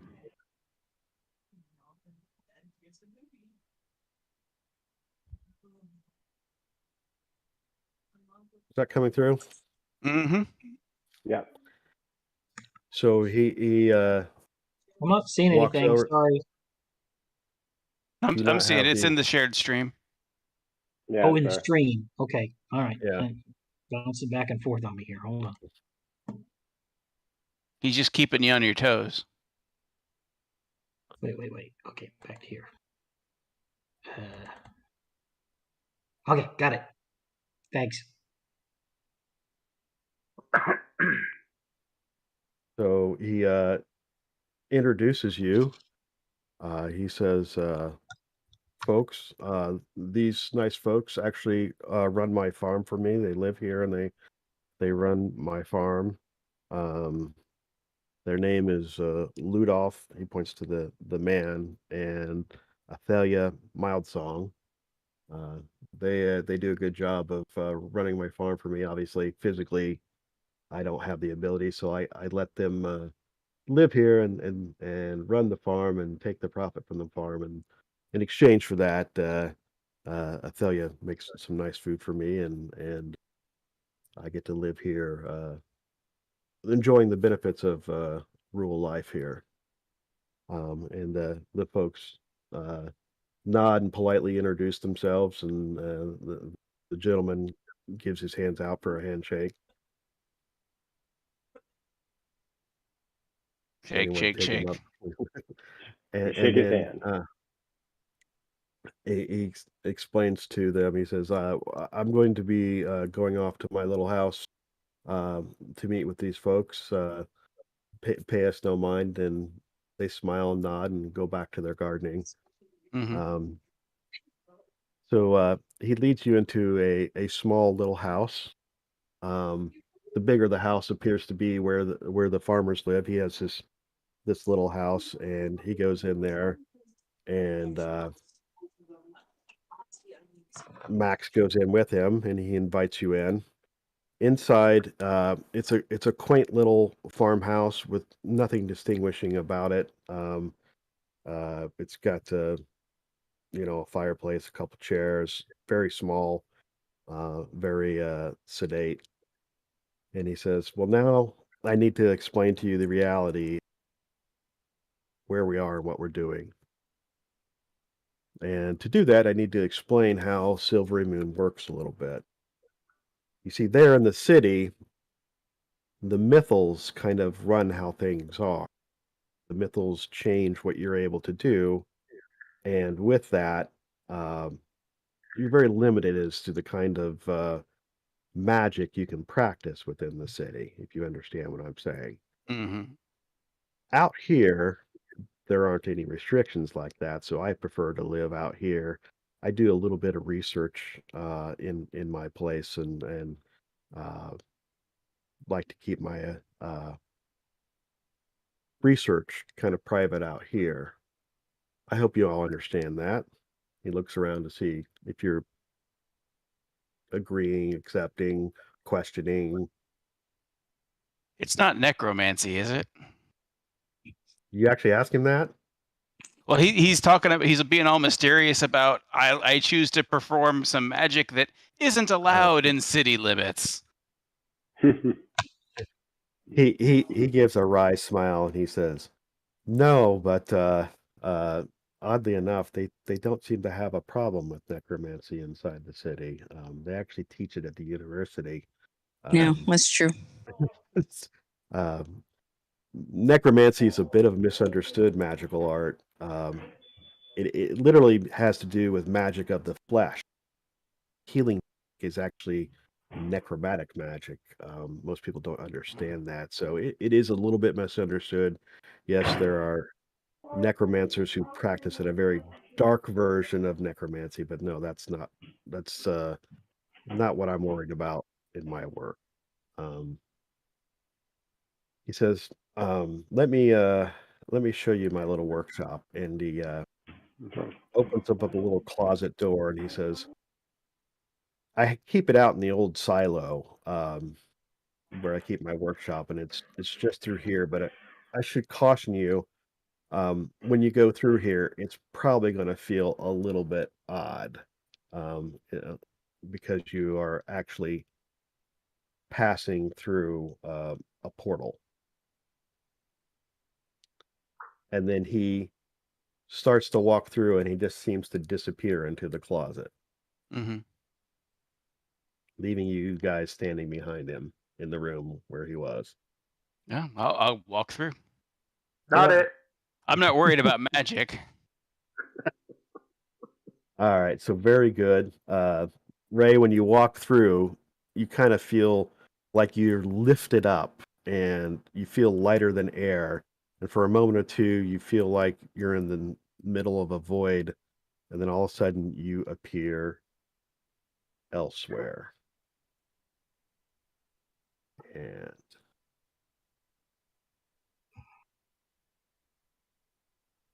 do the rest of you follow? I will. Yeah, that's fine.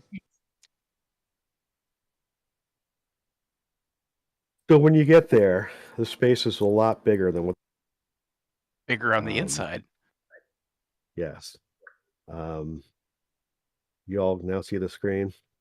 Yep. So around the room is more what you might expect a wizard's workshop to look like. There are potions, there are ingredients, there are books, there are um, various magical instruments sitting about, and uh, it's very much what you might expect a wizard to have. The one thing it doesn't have, and the picture is a little bit deceiving here, it does not have windows. There are lights coming from various sources around the room. So these windows are actually a painting he has on the wall that makes it look like there's a window, but it's not truly, in fact, a window. He says, "Here, it's very hard to find me. If you were to look for Zed and you were to look in and around Silvery Moon, you would not find me there because I am not there right now, and neither are you. We're actually quite a bit distant away from Silvery Moon now. I won't bother you with exactly where we are, but suffice it to say that prying eyes won't find us here. This is my little workshop." Nice. He says, "Now there's some other things I need to explain to you how." And he pulls off the beard, and the beard is obviously fake, and you can now spot that now that he's removed it. And he has no facial hair, um, and he pulls off a slightly prosthetic nose that Oh, changes wow. the way he looks. And I so knew it was Mission Impossible. He would have gotten away with it if it wasn't for those meddling kids. so he still looks like Zed, but you can tell that they're kind of like what Ray just did for LaFay. He has done himself. He says, "This is one of the annoying things about what I have to do. This thing's so hot." He takes all that off, and you can see the real Zed for who he is now. He goes, "This is how I really look." Um, and then he turns to Max and he goes, "And now you can actually meet Max." And he kind of gives Max a little wink. And Max then goes through what the ranger recognizes and the druid recognizes as a shape change, and changes out of a squirrel Into a cat. um, Chipmunk. trying to pull it up.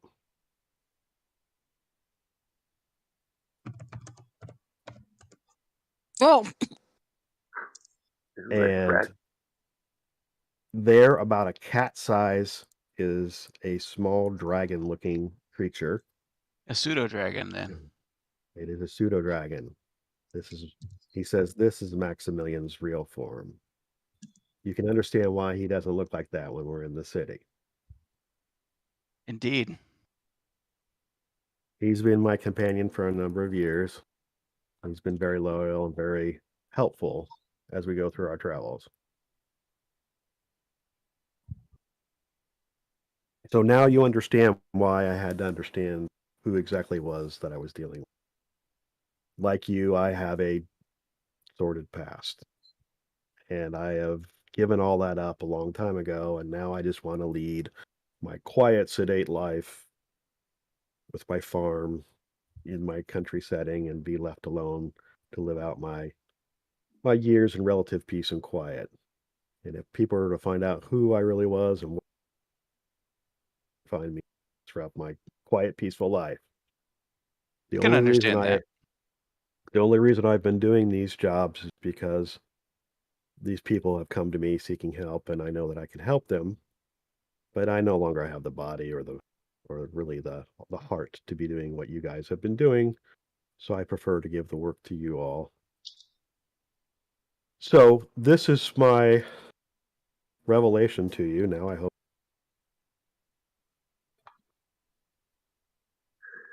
Seems understandable to me.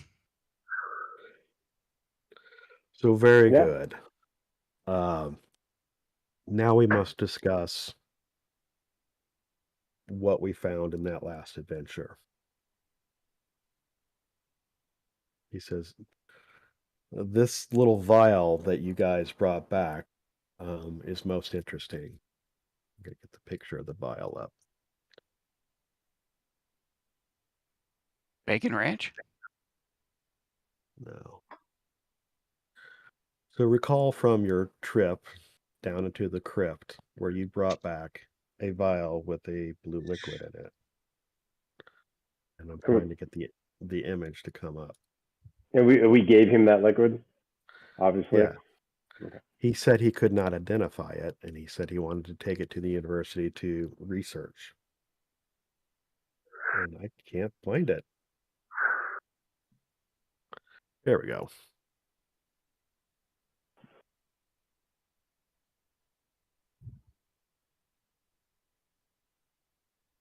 Right. So he pulls out the little glass vial with the blue glowing liquid inside of it, and he says, now we must discuss this and what this is and what it means and what we're going to do with it. In order to explain all that, I'm going to have to explain a fair bit about it to you. So he goes over to a chair and he starts to sit down and he gestures to the other chairs and says, This might take a minute or two, so please make yourself comfortable. Mhm. So what you need to understand is that magic is everywhere. It is inside everything. It is in the air that's coming out of your mouth right now. It is in your blood. It is in the ground beneath you. It is all around us. I kind of like to think of it like water. Water seems to be everywhere. You'll find water inside wood. You'll find water in the air. You'll find blood. So conceptually, I've always thought of magic as kind of like that, but obviously it's not water. It's something very different. And when those of us who practice magic do magic, we're able to extract the magic that are out of the things around it and do things with it by controlling the magic and taking that and having it do work for us or change things or whatever it is that we're trying to. And since all of you have experience with magic, I think you can understand it does not come from nothing. It is all around us, and you're somehow tapping into it. Dragons and fairies do this naturally as part of who they are. Spellcasters learn how to do it by manipulating their environments using certain recipes or certain kinds of ways of tapping into magic. It's not well understood how or why it works the way that it does. Uh, for most of us who practice magic, we don't question it. We just accept it. It's kind of like accepting water as wet, except when it freezes, and then it's ice, and except when it, turns to steam. It changes, but we don't understand why it does that. And such is the way with magic with most people. Well, magic can be extracted into its raw form. And I believe that's what you have here in this little vial. Distilled magic. This is what magic looks like in its pure distilled form. It is not easy to get magic to be like this because it wants to interact with everything that's around with it. It wants to bond with the items that it's close to and do things with it. Like water, it wants to attach itself to stuff and do things with stuff, get it wet or get it cold or whatever it is that it wants to do. It's unusual to find magic in its undistilled form like this. And I believe that's what this is. That's why I could not identify it. And that's why my friend at the university struggled with it so much. This is clearly magic, but it's not any kind of magic that I've known or seen before. But I've heard stories about it. Supposedly, there was an item, a rock, a boulder, that secreted this kind of essence very slowly over time, and it would form into a pool. And people learned over time how to gather it and put it into containers like this. Why glass doesn't interact with magic, I don't know, but it doesn't. I've tried to research what this magic item was, but the history goes back on it and it's really murky. Like with all stories like this, it seems to be woven into folklore. There's just as much wrong information as there is right. And the reason I know this is because some of the stories that I found out about this stone seem to contradict other stories that I found out about this stone. So I don't know the truth of what this stone is, where it is, or how it came to do what it does, but I believe that this may be related to that. Hmm. So now I need some rolls. Let's start with Uhtred rolling history.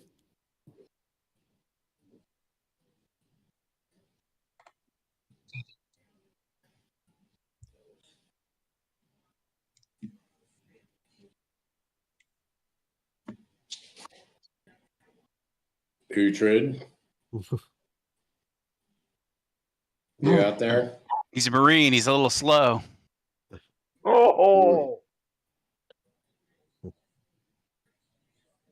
Well, if he's not going to Steve, respond, I'm sorry. I rolled it in D&D Beyond. Well, how about you roll it in here for the rest of us? Yeah. I won't repeat what the roll was, but it cannot get any worse. Oh, so it's a mulligan. So is it a normal or an advantage? Normal.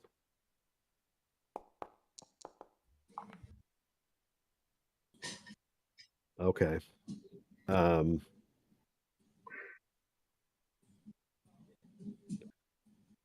that's not going to change anything. All right. Let's move on to Anna. How about you roll history? okay.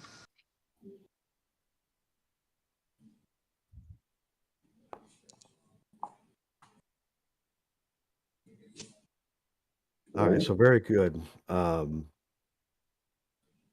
one point, you had heard a story from a storytelling bard that talked about us done something like this, but the details are a little bit fuzzy to you. But it rang a little bit of a bell. All right, let's go with. Is Matt passing out? We're losing you, Matt. He's back. All right. Let's have I'm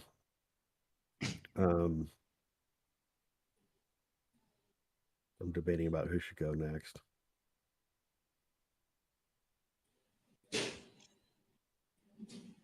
Sorry, I'm reading. Give me a second. All right, let's have Ferris go next. All right, rolling history. Oh! Wow. Wow. Okay. History major. All right, can I get a D6, please? D6. Use your tool. I am. The I'm square just one at the making bottom. sure that it's a D6. Ooh. Okay. All right, very good. So there is a story that you heard from the elders from your tribe. Not right. So, sorry, I'm looking up names here. So, at Galena del Iraq, you stayed where you were raised. You heard of the story of the sweating stone. And you kind of put one and one together. You think at one point the elves actually had the sweating stone. But that was long ago. That's all you know. All right. Let's start with Conry.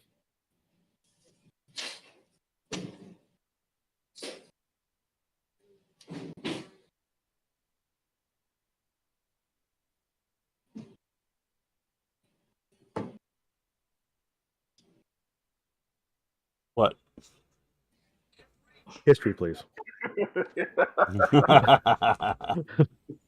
what happens when you pass out. You know. All right. No.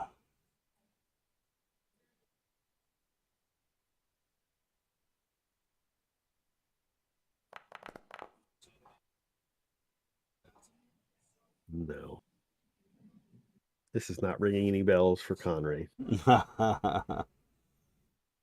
right. How about LaFay?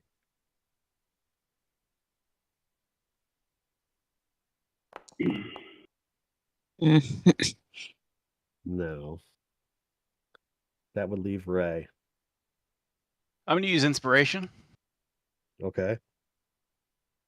because my history is not so great. I slept in class a lot. They didn't really teach history at thieves' school. Ooh. No. The history of thievery. Yeah, it was more about like appraising things and stealing historical items, not learning. All right. So that's unfortunately everything that you know at this time. So he says, I'm afraid that there will probably be a fair bit of attention brought to this little item if we were to try to sell it outright or ask too many questions about it. I suggest that you let me sell it to our friend, the potion master. I don't object. Kohenbik Zodface. He can take this Zod phase.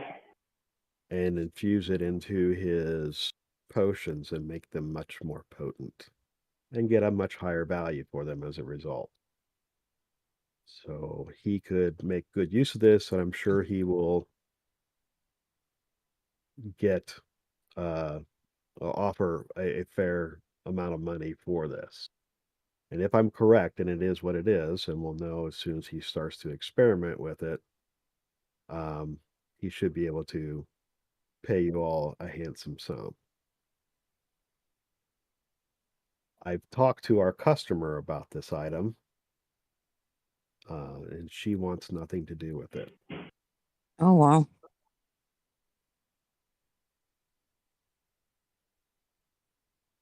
So there you have So it. we would give it to Zod face.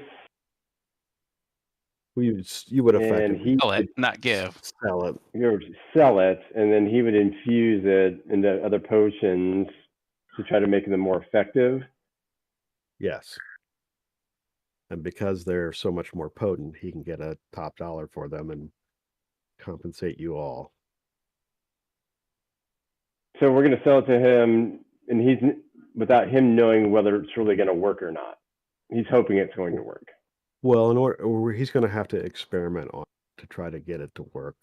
Working with this stuff is not going to be easy for him, but that's probably the best way that I know of to get some value out of this without raising too many questions. Is he going to pay us first and then experiment with it, or he's going to? Well, he's not going to experiment with it. So is it going to take 6 drops or 12 drops or 20 drops to make a potion more effective? He's not going to know until he works with it. Yeah. So once he determines how it works or if it works, then whatever profit he's going to make because of that, he will pay us. Yeah, he will. I will negotiate with him, and he will pay us back some of that. Obviously, he'll want to make a profit as well, but I'm sure you'll be paid handsomely. I guess the flip side, I mean, the only other option we have would be to take it to someplace else, maybe somebody else more knowledgeable would know exactly what this is. Yeah, but he cautions this is going to raise a lot of questions and draw more attention to you all trying to keep a fairly low profile right now. Okay. I think you can do with it what you will, but this is my suggestion. Okay. Yeah, I'm fine with that. Sounds fine to me. Yeah, I'm fine. So we're selling it to him, and then we're getting royalties off of what he can do with it. Did I hear that right? We're giving it to him, right, and then we're making royalties, right? Effectively, yes. Yeah, we're just giving it. We're saying, here, take this, and if you can make something out of it, and make some money, then we'll get some profit off of it. That we don't know what that profit's going to be, Right. So we could get ripped off, really. I mean, there's no contract here. But Well, he says, why can't we sign a contract? I'm Well, kind of we've worked hesitant with about we worked for messing around Zodface with. before. right. Zodface gave you Remember? your first two Yeah, we jobs. did. No, yeah, I remember we did. But if we just give them the potion, which I'm fine with, because what else are we going to do with it other than hunt it around and or try to figure out what it is, which I don't think is going to be a great idea. But we don't. I mean, this stuff could be the greatest stuff in the world, and Zodface could make huge dollars off of it and give us pennies. He says, I trust Zodface. I've never had any problems in dealing with him before. He'll give us a Yeah. fair deal. And he's gonna be cheating Zed on top of cheating us. Yeah. Okay. All right. I'm okay with it. Matt, what about you? Connery, you good? All right. All right. He says, then there's the matter of the third map. No. He says, the third map, I have done some research on it. And Maximilian has a theory about it. Just looking at it, we don't know where. But we king lost your audio knows. there. Yeah, we lost your audio for a second, Howard. Say that again. He said, just looking at it, there's no way to determine where the map is. Without a starting reference point, there's really no way to follow it. Uh-oh. But Max had a theory, and I think might be onto something. He says it smells like it's been in a sewer. Oh. And I trust his nose. It's quite old, and there's no way to know, but there are some challenges if it's the Silvery Moon sewers. There's some legal issues to work through there, and there's not just one sewer in Silvery Moon. There's actually 4. Oh, wow. That's a lot of crap. Yeah. Well, there's actually 2 cities. Mm. There's the city north of the river and the city southern of the river. It is effectively one city, but in terms of sewer systems, it's separated. Of course. And then there's the new sewer system, and then there's the old sewer system. And those are very distinct. So we're trying to ascertain if this is actually that. But there are some challenges with that. You see, Silvery Moon has a bit of a sordid history of things coming up from underneath it. Uh-oh. Of course. They are very protective about knowledge about things that are beneath the city because of that. At one point, there was a group of Malorites that was operating a hidden temple out of the sewers. And you can imagine how the city responded to a bunch of lycanthropes using the sewers as their shrine to Malar. So there's quite a bit of reservation from the city to talk about what goes on down in the sewers, and people asking questions often raise suspicions. So we're going to have to be very careful about how we approach this. If Max's theory is correct, this map may be very hard to follow. Where's the map? The map? Yeah, where is it? He says, I've actually shown it to a colleague at the Vault of the Sages to try to very quietly determine if our theory is correct. But I'm giving him some time to try to work that out because access to those particular sections of the vault is very restricted for obvious reasons. Can we see the map? When I get it back from our colleague, yes, you can see. I don't want to go down into. So this might be an interesting one to follow if we do this job. You all may need to do your own research about how to get into the sewers because it's not exactly easy to find the entrances and the exits to the sewers. Again, for obvious reasons. Mm-hmm. So very good. We are at time there. Yeah. You guys, a few threads to chew on there. Yep. Should we bring our broadcast to a close? I think so. Yep. All right. All right. We'll say thanks to all of our watchers. We will. Thanks, everyone. We'll see you next time. All right.